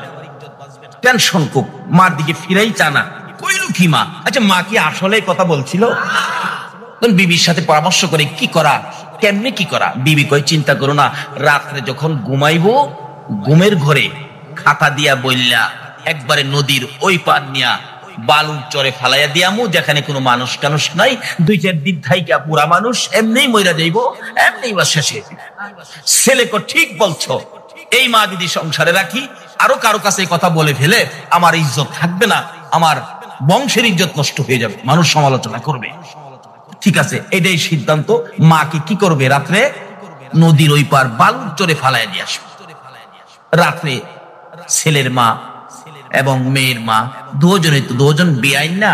আপনারা কি কন? এদেরকে কি কন? বেআইন না? বেআইন তো, দুই বেআইন তো বিছানায় বসে বসে কথা বলতেছে। কি কথা, মজার মজার কথা। কথা বলতে বলতে রাত্র যখন বেশি হয়ে গেছে, মেয়ের মা ওই ছেলের মার বিছানার মধ্যেই শুইয়া ঘুমায় গেছে। ছেলের মা ভাবতেছে বিয়ান মুরব্বী মানুষ এখানে ঘুমাইছে, আমি যদি সাথে ঘুমাই হয়তো তার কষ্ট হইতে পারে। এই বিছানাটা তো খালি আছে, আমি না হয়ে রাত ঘুমাই। ঠিক আছে, তার জন্য গর্ত করতেছেন, এই গর্তের মধ্যে নিজেই পড়বেন। এটা কার বিচার? এই বিচার করুন না, আসেনি এখনো। সঠিক বিচার করার মালিক একজন আছে কিনা? সেই মালিকের নাম কি? সেই মালিকের নাম কি? সে আল্লাহকে খুশি করতে রাজি আছেন তো? সে আল্লাহকে খুশি করতে গেলে আগে খুশি করতে হবে কাকে? মুহাম্মাদুর রাসূল। এই নবীকে খুশি করলেই আল্লাহ খুশি। তাই আজকে আমরা সেই নবীকে খুশি করার জন্য এই মাহফিলে বসেছি। আল্লাহ তুমি কবুল করো, সকালে বলো না। এইবার ভাবতেছেন খাতা দিয়া বইলা নদীর ওই পার, কিন্তু ঘটনাক্রমে মায়ের বিছানায় শাশুড়ি, শাশুড়ির বিছানায় মা। এমন এক শীত, যেই শীতে লেপ ধরা যায় না, পাতলা খেতাও সারা যায় না। আছে না এমন একটা শীত করে না? ফাল্গুন মাসের দিকে দেখবেন লেপ গায়ে দিলে গরম করে, আবার একবারে কিছু গায়ে না দিলে শীত করে। পাতলা খাতাটা নাকে মুখে দিলে খুব আরাম। পাতলা খেতা নাকি মুখে দিয়ে খুব আরামে ঘুমাইতেছে। দুইজন রাত্র যখন এরকম 12টা পার হয়ে গেছে, দুইজন তো ঘুমায় না। কয় দেখো না, কই নাক ডাকতেছে, খুব ঘুমাইছে। এমনি যায় খেতাটা প্যাকেট করে লাগছে।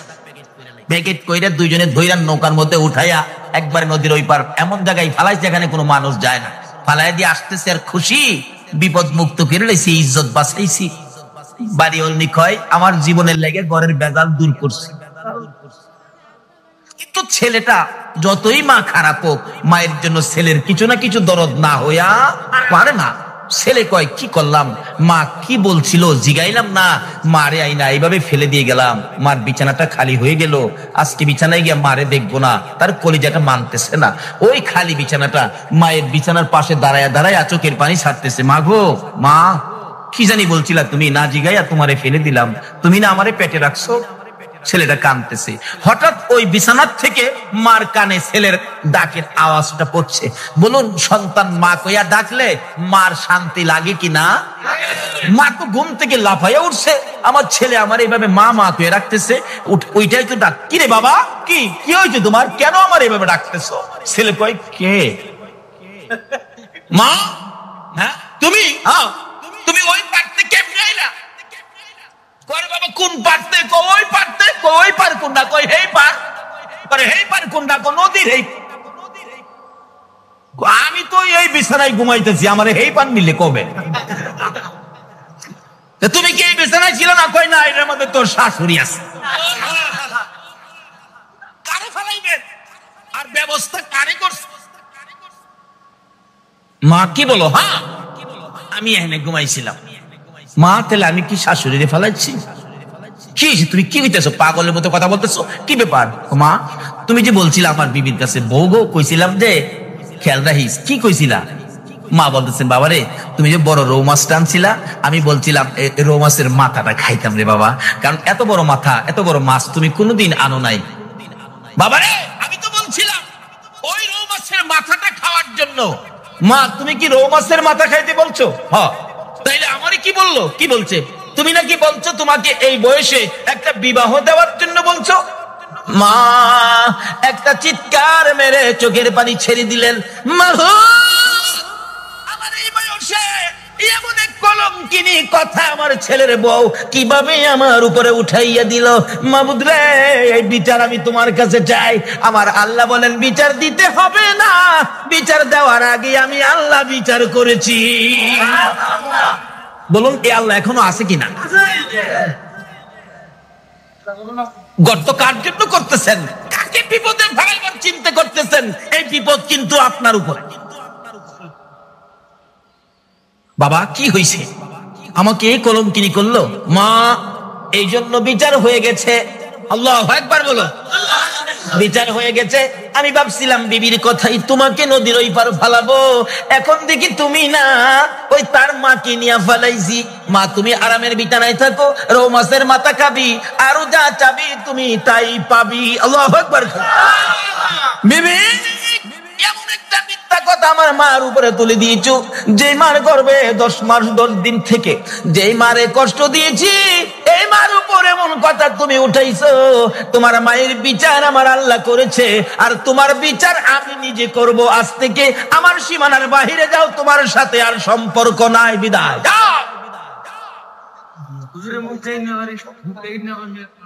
বাবারে কার ক্ষতি করবেন? এই ক্ষতি আপনার উপর আসবে। এমন মার উপরে যদি এরকম কলঙ্কজনক কথা উঠায়, বলুন আল্লাহ কি এটা বরদাস্ত করবে? কোন মা? আল্লাহু আকবার। এক বেচারা স্বপ্নে দেখে, মা কি জিনিস বোঝানোর জন্য বলছি, এই মার উপরে কলঙ্কজনক কথা বললেন না। এক বেচারা স্বপ্নে দেখে আল্লাহর আরশের খুঁটির নিচে চুমাইতেছে, আরশের খুঁটি। সকালবেলা ঘুম থেকে উঠে একজন মসজিদের ইমাম সাহেব আল্লাহর ওলির কাছে বলতেছেন, হুজুর আমি একটা স্বপ্নে দেখলাম, স্বপ্নের ব্যাখ্যাটা দেন তো। কি স্বপ্ন? আমি আল্লাহর আরশের খুঁটির মধ্যে চুমাইতেছি, কি স্বপ্ন দেখলাম? এবার আল্লাহর ওলি বলেন, তোমার মা আছে? আছে। বাবা আছে? আছে। তাড়াতাড়ি যাইয়া তোমার মা বাবার পায়ে চুমা দাও। ওই লোকটা বলে, হুজুর আপনি একটা কথা বললেন, আল্লাহর আরশের খুঁটি কই আর আমার মা বাবার পাও কই? কই কইলেন কি কইলেন বুঝি না। আরশের খুঁটির চাইতে কি মা বাবার পাও বড়? আমি তো আরশের খুঁটি চুমাইছি। আল্লাহর ওলি বলেন, বাবারে একটা আরশের খুঁটির চাইতে তোমার মা বাবার কদমের মর্যাদা কোটি কোটি গুণ বেশি। এই মাকে কলঙ্ক, এই মাকে দুঃখ, এই মাকে ব্যথা দিয়ে বলুন সুখে শান্তিতে থাকা যাবে? বিচার করুন না, একজন আছে, বলুন এই মালিকটা কে? সে নবীর উম্মতের এত ভালোবাসেন আমার আল্লাহ। আসুন সে নবীর উম্মত ভালোবাসা পাইতে গেলে কি লাগবে? আল্লাহ বলছে নবীর কথা মানতে হবে। নবীর কথা মানতে গেলে প্রথমত নামাজ মাওলার দিদারের জন্য, আসসালাতু মিরাজুল মুমিনিন। আসুন জান্নাতের ব্যবসা করবেন। এবার জান্নাত তাজু করার পরে জান্নাত শুরু হলো। ব্যবসা কি? মান ক্বালা লা ইলাহা ইল্লাল্লাহু ফাদাখালাল জান্নাহ। বন্ধুগো এই কালিমাটা যারা পড়বে তাদেরকেই তো আমি জান্নাতে ঢুকাবো। এবার জান্নাতের টিকিট খান পাইয়া লাইছেন যাদের কাছে কালিমাটা আছে। দ্বিতীয় নম্বরে বলছে আসসালাতু মিফতাহুল জান্নাহ। বন্ধুগো এই নামাজটা হলো বেহেশতের চাবি। নবী আপনি বলে দেন। নবীজি বলে গেছে, ও উম্মতারা, আসসালাতু মিফতাহুল জান্নাহ, নামাজ বেহেশতের চাবি। তৃতীয় নম্বরে বলছে, এই বেহেশতের মেহমান হইয়া খাইবেন, খাইতে গেলে আমলে থাকতে হবে। মান আহাব্বা সুন্নতি ফাকাদ আহাব্বানি ওয়া মান আহাব্বানি কানা মাই ফিল জান্নাহ। যারা নবীর সুন্নতকে মহব্বত করবে সে যেন রাসূলকে মহব্বত করলো, যে রাসূলকে মহব্বত করলো আমার রাসূলের সাথে এই জান্নাতে একই প্লেটের মধ্যে খানা খাইলো। জোরে কান সুবহানাল্লাহ। এবার শেষ দরখাস্ত, রাসূল বলছে, উম্মতেরা রে, নামাজ, রোজা, হজ, যাকাত, মুফতি, মুহাদ্দিস, মক্কা মদিনার ইমাম সাহেব যদি হও, আরেকটা জায়গা বাকি আছে, সেই জায়গাটা কোথায়? আল জান্নাতু তাহতা আকদামিল উম্মাহাত, তোমার মায়ের পায়ের নিচে তোমার জান্নাত। বলুন, কার পায়ের নিচে? আরো জোরে বলুন।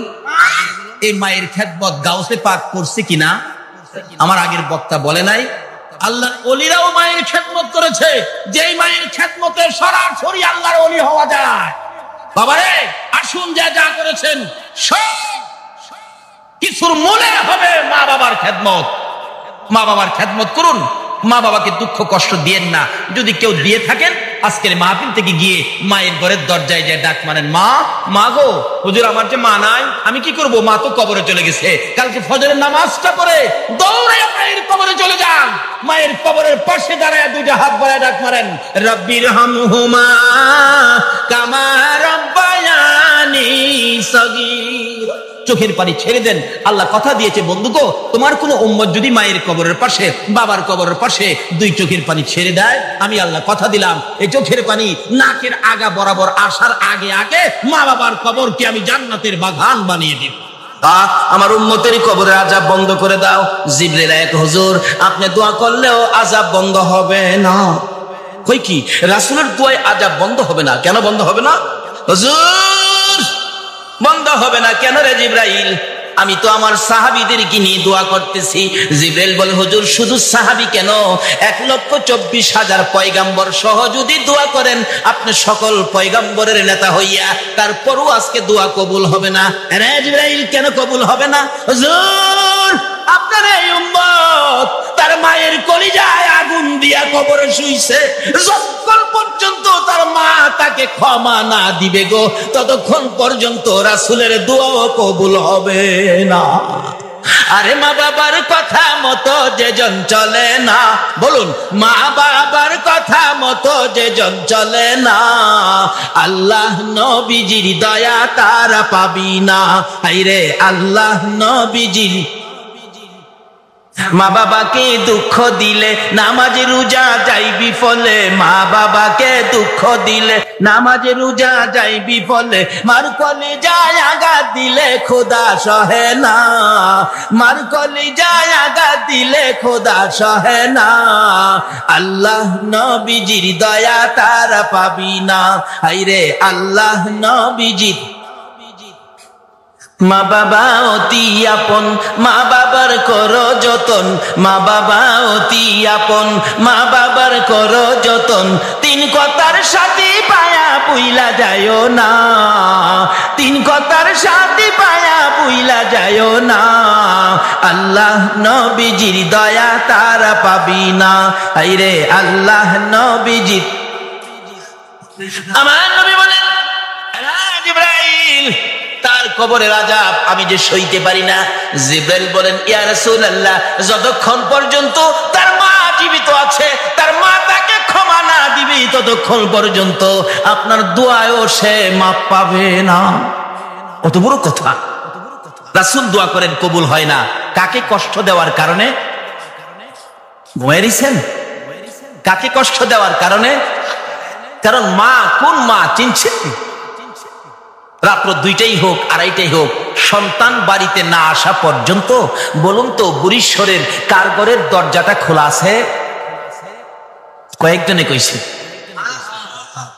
সন্তান বাড়িতে আসলো না, এ বুড়িশ্বরের একজন সন্তান বাড়িতে আসলো না, 2টায় বাইজা গেছে রাত্র, সারা বুড়িশ্বরের ঘরে ঘরে দরজা বন্ধ, একটা ঘরের দরজা বন্ধ হলো না। বলুন তো এই ঘরটা কার ঘরটা? আরো জোরে কর। মা। কোন মা? যেই মার পেটে 10 মাস 10 দিন ছিলাম। এরকম রাত্রে আমরা সকলেই একদিন মায়ের পেটে ছিলাম কিনা? এই রাত্রে মা আপনাকে আমাকে পেটে নিয়ে ঘুমাইতো, কিন্তু আমরা মাকে ঘুমাইতে দেই নাই। একটা লাথি মারছি, মা চট করে ঘুম থেকে উঠছে। আর একটা লাথি মারছি, মা জিহ্বা কামড়ায়া সহ্য করেছে। অথচ পাশে বাবা শুয়েছিল, বাবাকেও ডাক দেয় নাই। আর একটা লাথি মারছি রে, মা দুঃখিনী ওইটা দাঁড়াইয়া গেছে। দাঁড়াইয়া থাকতে থাকতে তোমার আমার মা কত রাত্র যে ফজরের আজান পড়ে গেছে, মা মন ভরে ঘুমাইতে পারে না। এই মাকে যদি কষ্ট দাও গো, রাসূলের দোয়াও কবুল হবে না। তারপরও জীবনে কত মা তোমার আমার মতো একটা সন্তানের মুখ দেখার আশায় কত মা যে দুনিয়ার থেকে বিদায়ী হয়েছে, হয় নাই? ডেলিভারিতে অনেক মহিলা মারা যায় না, তারপরও মা জাতি মহিলা মেয়ে তাদের কত সাথ, তাদের সঙ্গে মহিলাটা ডেলিভারিতে মারা গেছে, এরপরও অন্য মহিলারা কি বাচ্চার আশা কি ছাইরা দিছে? জীবন দিয়ে হইলেও একটা বাচ্চার মুখ দেখতে চায়। আমি যে এলাকায় মতি করতাম, আলোচনায় বলি ঘটনাটা শুনছেন হয়তো কেসেটে। একটা মহিলা, গরিবের মেয়ে, বাচ্চা হবে, 3 দিন পর্যন্ত প্রসব ব্যথা, কিন্তু বাচ্চা হইতেছে না, চিকিৎসা করার মতো পয়সা নাই, এমনকি তার ঘরে কোনো খাবার পর্যন্ত ছিল না। 3 দিন পরে একবারে মৃত্যুর সাথে পাঞ্জা লড়ছে। ওই মেয়েটার মা মসজিদের দক্ষিণ পাশে গিয়ে আসরের নামাজের পরে সালাম ফিরানের সাথে সাথে 2টা হাত এভাবে বাড়ায় ডাকতেছে, ও আমার মহল্লাবাসী, ও আমার গ্রামবাসী, ও আমার সমাজের লোকেরা, আমার মেয়েটা মারা যাবে, আপনাদের কাছে আমার মেয়েটার জীবন ভিক্ষা চাই, আমাকে কিছু সাহায্য করার, আমি আমার মেয়েটারে বাঁচাই। ডেলিভারিতে মেয়েটা মারা যাওয়ার পথে, কিন্তু কেউ সাহায্য দিল না, এমনকি একটা মুখের কথাও কেউ বলল না।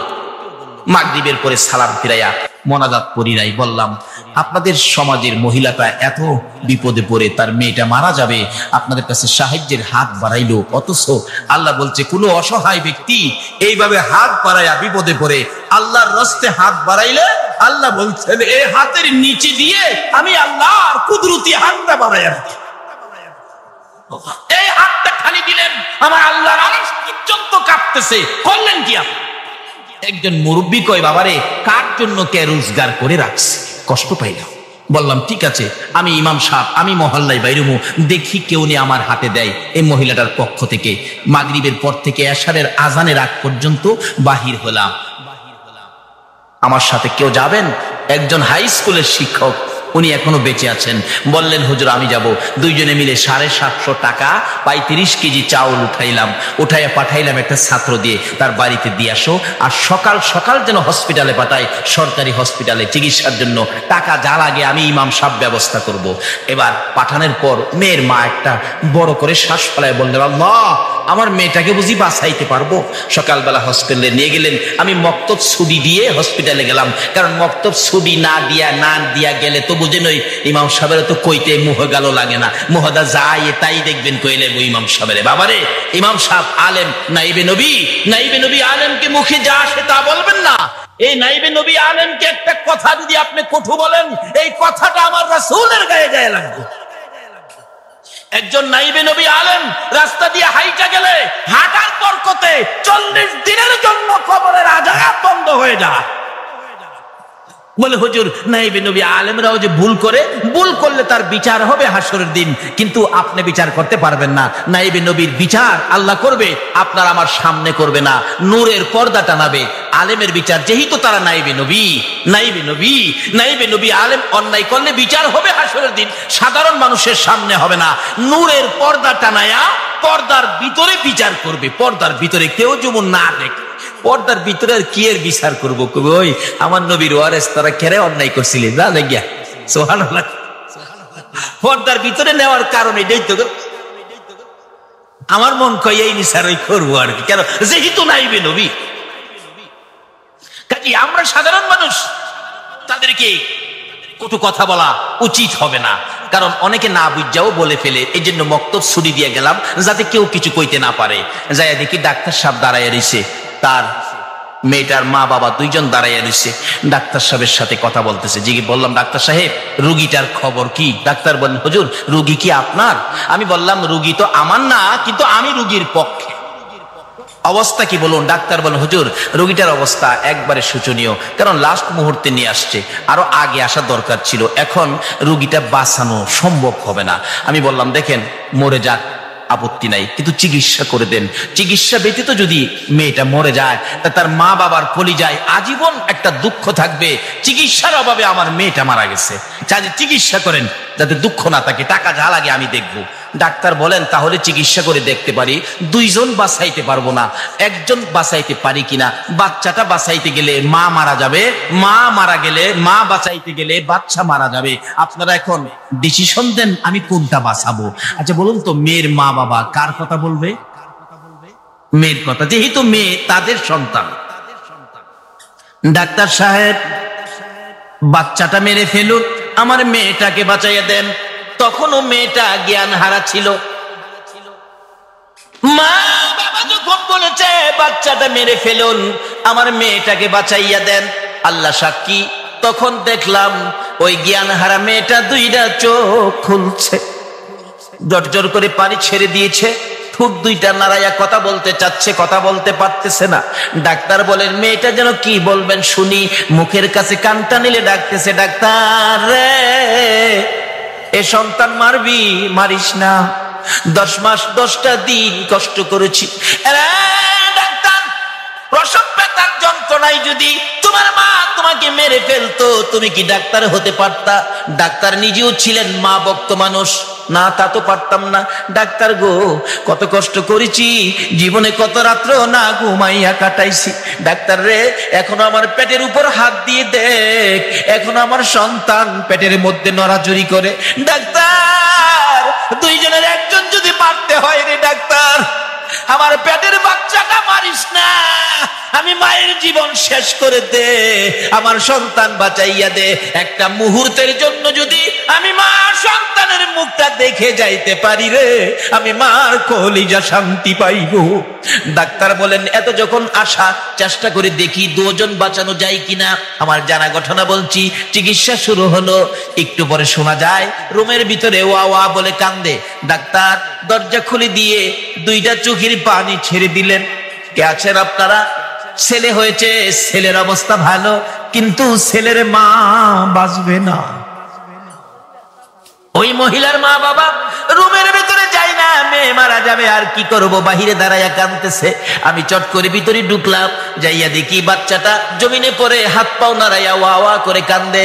মা দুঃখিনী বাচ্চাটার দিকে দুইটা চোখ বড় বড় কইরা তাকাইয়া রইছে, নড়তে পারে না, ধরতেও পারে না।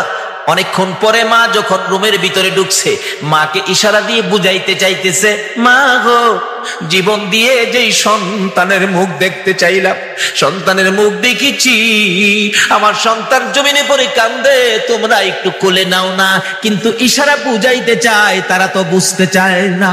অবশেষে দুইটা হাত নাড়াচুরি করে বুঝাইতেছে, মা, যেই সন্তানের জন্য জীবন দিতে যাচ্ছি গো, আমার সন্তানটা কিছুক্ষণের জন্য দাও নাই আমার বুকে উঠাইয়া।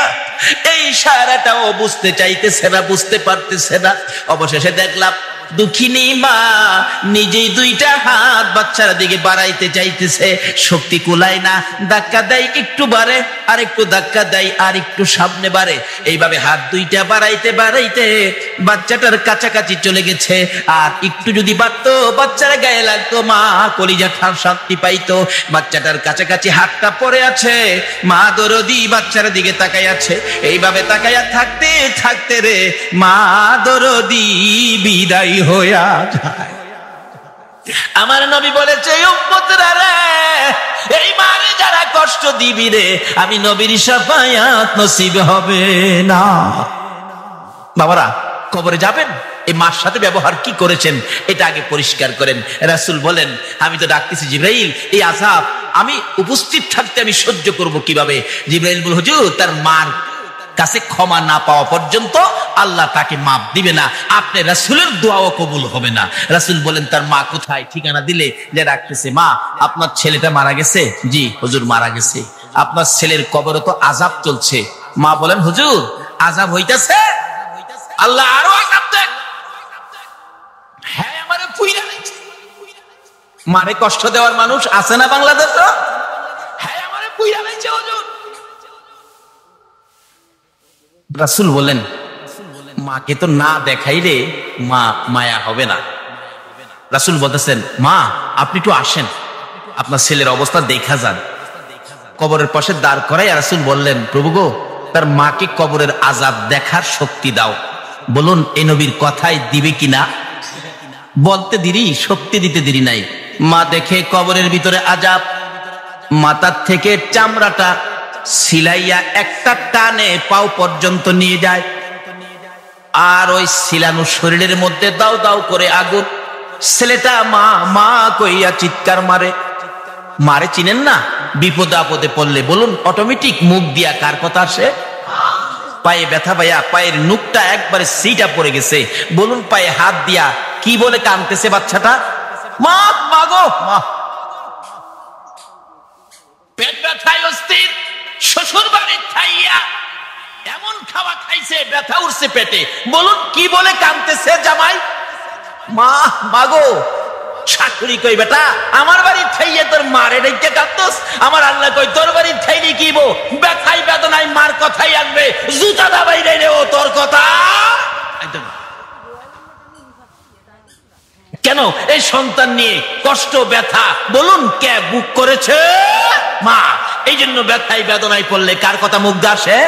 মা।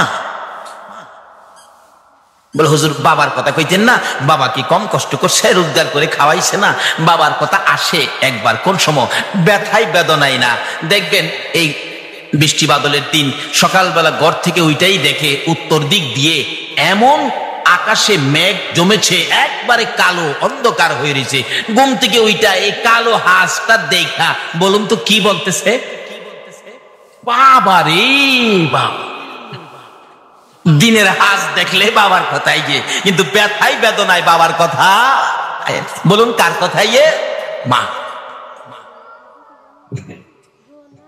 রাসূল বলতেছেন, আল্লাহ তার কবরের আযাবটা দেখার শক্তি দাও। মা দেখতেছে ছেলেটার সমস্ত শরীরের চামড়া নাই, জাহান্নামের আগুন দাও দাও করে জ্বলতেছে। মাগো মাগো মাগো কইয়া কাঁদতেছে।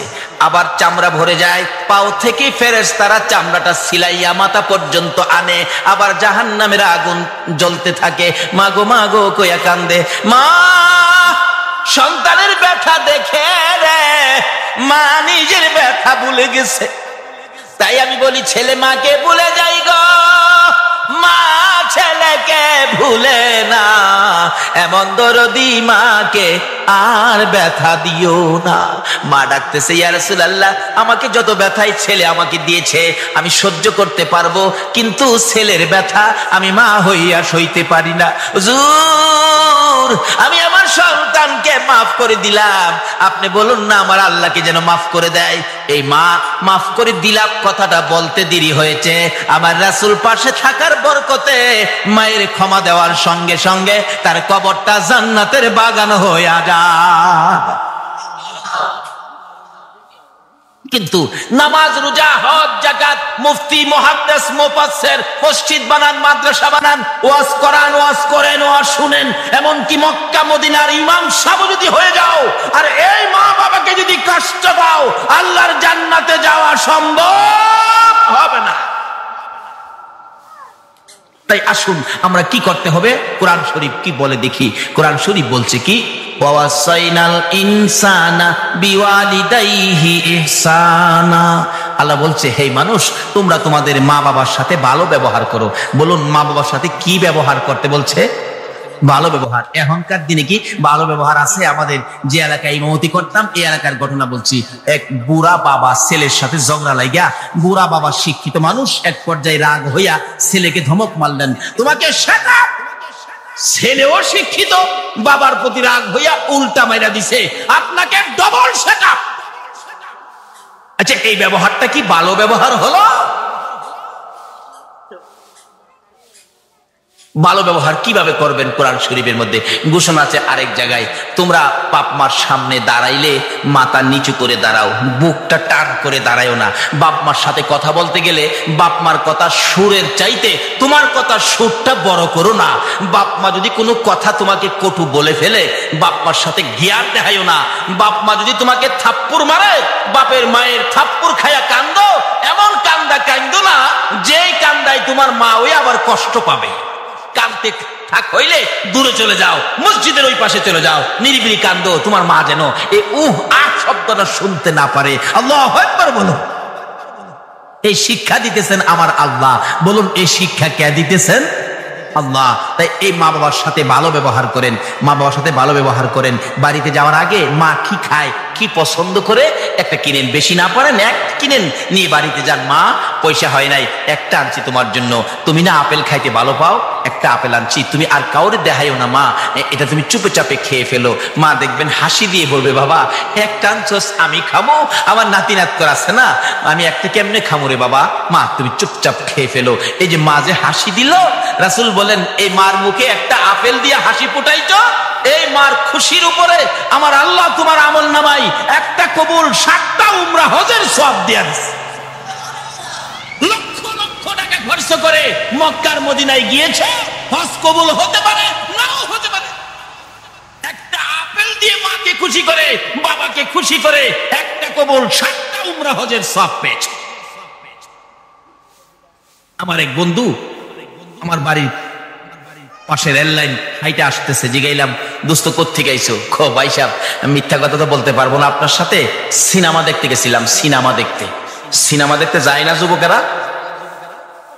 দোস্ত সিনেমা দেখতে গেছিলাম, মিথ্যা কথা তো তোমার সাথে বলতে পারি না। তাই এখন তো সিনেমা শেষ হয় নাই। ভাই সিনেমার দরজায় গিয়ে টিকিট কাটবো, তখন চিন্তা করলাম এই 15টা টাকা টিকিট কাটতে সিনেমা দেখলে কি লাভ হবে। চিন্তা করলাম যেই মা আমারে পেটে নিয়ে কষ্ট করছে, এই টাকাটা মারে খাওয়াইলে আমার লাভ হবে। এই যে দেখো এই টাকাটা দিয়ে মার জন্য একটা কমলা কিনে নিয়ে আইছি, সিনেমা দেখি নাই। বাবা যুবক, তুমিও তার থেকে শিক্ষা নাও। যেই মা আমাকে পেটে নিয়ে রাত্র রাত না ঘুমায় কাটাইছে, যেই বাবা মাথার গাম পাকাই ফালাইয়া রোজগার করে খাওয়াইছে, সিনেমা থেকে 15 টাকা 20 টাকা নষ্ট না করে এই মায়ের জন্য একটা কমলা কিনে 2টা মিষ্টি কিনে মায়ের হাতে দাও। যদি তোমার মা খুশি হয়ে যায় তাহলে তোমার জান্নাত তোমার নামে খরিদ হয়ে যাবে। রাসূল বলছেন ওই মানুষগুলি ব্যাকুপ, ব্যাকল, বুদ্ধিহারা, জ্ঞানহারা, যারা নিজের মা বাবার খেদমত করে জান্নাতটা কিনতে পারে নাই। মা বাবার খেদমত করে জান্নাত কিনতে পারে নাই। কোন মা বাবা? তোমার মা বাবা বুড়া হয়ে গেছে, বাবারে বুড়া মা বাবা ঘরের মধ্যে অসুস্থ, তুমি নামাজি মানুষ, নামাজের সময় নামাজে দাঁড়াইছো, আল্লাহু আকবার, যদি তোমার মা ডাক মারে, আব্দুর রহমান নির্দেশ হলো নামাজটা ছেড়ে দিয়ে তোমার মার ডাকে সাড়া দাও। আজকে এত গুরুত্বপূর্ণ মা বাবার ব্যাপার আমরা গাফেল হয়ে গেছি। তাই কোরআন শরীফে আল্লাহ বলছেন তোমরা মা বাবার সাথে ভালো ব্যবহার করো। বলুন কি ব্যবহার করতে বলছে? মা বাবা যা বলে তা শোনো। মা বাবার মনে ব্যথা যাবে, ব্যথা পাওয়ার মতো কোনো আচার আচরণ তোমরা করো না। তার সাথে সাথে মা বাবা যদি কবরে চলে যায় তাহলে মা বাবার জন্য দোয়া করো। তাও কোরআন শরীফ আল্লাহ পাক শিক্ষা দিলেন, কি দোয়া? রব্বিরহামহুমা কামা রাব্বায়ানি সগীরা। বলুন পৃথিবীর কারোর জন্য দোয়া শিখাইছে না, শুধুমাত্র কোরআন শরীফে কার প্রতি দোয়ার নির্দেশ করলো? কেন মার জন্য দোয়া করবেন? ইব্রাহিম নবী যখন ছোট ছিলেন, ইব্রাহিম নবী তার মাকে প্রশ্ন করেন, মা মা আমার রব কে? ইব্রাহিম নবী মাকে প্রশ্ন করে, মা আমার রব কে? ইব্রাহিম নবীর মা বলেন, বাবারে তোমার রব তো আমি। আচ্ছা কন্ত মা কি আবার রব হইতে পারে? কিন্তু আসলে এক কিসিমের রব মাকেও বলা যাবে। কেন? রব শব্দের অর্থ হলো লালন পালনকারী। আচ্ছা মা একদিন ছোটকালে আমাদেরকে লালন পালনের দায়িত্ব নিছে কিনা বলুন তো? যেইভাবে কষ্ট করে লালন পালন করছে মা, হাই হাই হাই, রাত্রের বেলা ঘুমাইছি, শীতের রাত্র দেখবেন মা একটু পরে পরে বাচ্চার নিচে হাত দেয়, বাচ্চা নিয়ে প্রস্রাব করছে। বাবাই গেলাম জানেই না, মা হাত দিছে প্রস্রাব, ঘুমের থেকে খাতা বদলাইছে, আবার একটু পরে হাত দিছে প্রস্রাব, আবার খাতা বদলাইছে, আবার হাত দিয়া দেহে প্রস্রাব, খাতায় হাত দিয়া দেহে খাতা নাই। অবশেষে মা টান দিয়া নিজে যে শুকনা জায়গাটাই ছিল এই শুকনা জায়গাটাই বাচ্চাটারে শোয়াইয়া মা দরদি ওই বিজা জায়গাটাই শুচ্ছে, আবার হাত দিয়ে দেহে প্রস্রাব। এখন আর কি করবে? বাচ্চাটাকে বুকে লইয়া নিজের কাপড় দিয়ে পেঁচাইয়া ধরে মা বিজার মধ্যে শুয়েছেন। প্রস্রাব শুকনা কাপড়টাই না, কাপড় ভিজে গেছে, ঠান্ডায় থরথর করে মা কাঁপতেছে। বাবার ঘুম ভেঙে গেছে। তোমার কি হলো, এইভাবে কাঁপতেছো কেন? স্বামী, 5টা খাতা বদলাইলাম, খাতা নাই। সন্তান প্রস্রাব করে দিয়েছে, শুকনা জায়গা নাই। আমি মা বিজা জায়গায় শুয়েছি, বাবারে বুকে রেখেছি, বাবার যাতে কষ্ট না হয় গো স্বামী। আমি তো ঠান্ডায় শীতে কাঁপতেছি, বাচ্চারে কষ্ট দেই না। আল্লাহু আকবার। স্বামী পাশে বসে বসে থাকে, বিবি রে, ও বিবি, সন্তান সুখে রাখতে যাইয়া এইভাবে কষ্ট করো, থরথর করে কাঁপতেছো। তাই আমার আল্লাহ বলেন, এই মা যদি কবরে যায় রে, এই মার জন্য দোয়া করো। 7-8 জন বাচ্চা যে মার, এই মা লালন পালন করতে কষ্ট হইতেছে কিনা বলুন তো?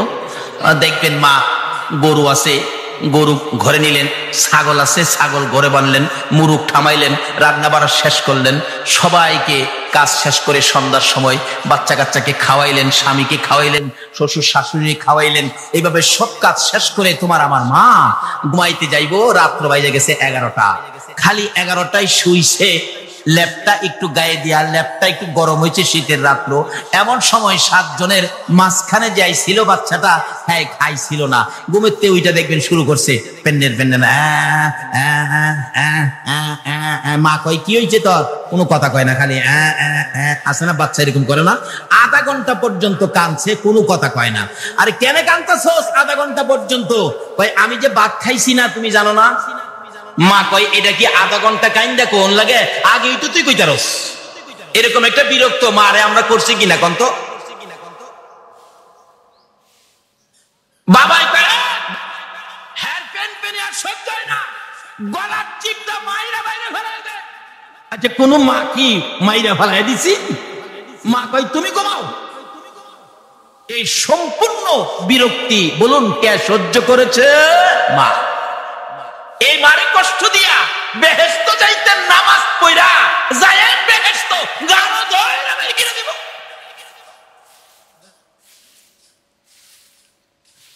বাবারা ভাইরা, আমি কি কথাগুলো বুঝাইতে পারতেছি? আল্লাহ তুমি সকলকে বুঝার তৌফিক দাও, সকলে বলুন আমিন। মা আধা ঘন্টা পরে এরাই না ভাত দিছে, ভাত নিয়ে বইসা খাইতেছে। আরেকটাই ডাক মারছে, মা কি? আমি হাগু, এরকম কয় না? হাকুম হাকুম। আমরাও ছোটবেলা বলছি, গ্রাম দেশে থাকছি, হাঁকা দলে রাইতে ডাকতাম, আব্বা হাগুম। আব্বা কয়, হাগবি? হা। হাগুম হাগবি? বাবাই ওঠে না। অবশেষে কি করবো? একটা কথা আছে, হাগা দললে বলে বাঘার ভয় থাকে না, হাগা দললে বাঘের ভয়। কি করবো? দরজাটা খুইলা দৌড় দিয়া উঠানের কিনারে গিয়া হাঁকতে বয়ে গেছি ছোটবেলার। এমন সময় শোনা যায় বাড়ির পাশেই শিয়াল ডাকতেছে, হো হাই হাই হাই, কি বিপদ রে, পাশে শিয়াল। বাবাই ঘরে থেকে কয়, ভয় পাইস না, আমি চাই রইছি। আচ্ছা, ঘরের ভিতর থেকে বলে চাই রইছি, ওহনো বাইরে না। একটু পরে দেখি আরেকজন দৌড় দিয়া বাহির হইয়া একবারে মাথার পাশে খাড়িয়ে রইছে। বলুন তো উনি কে?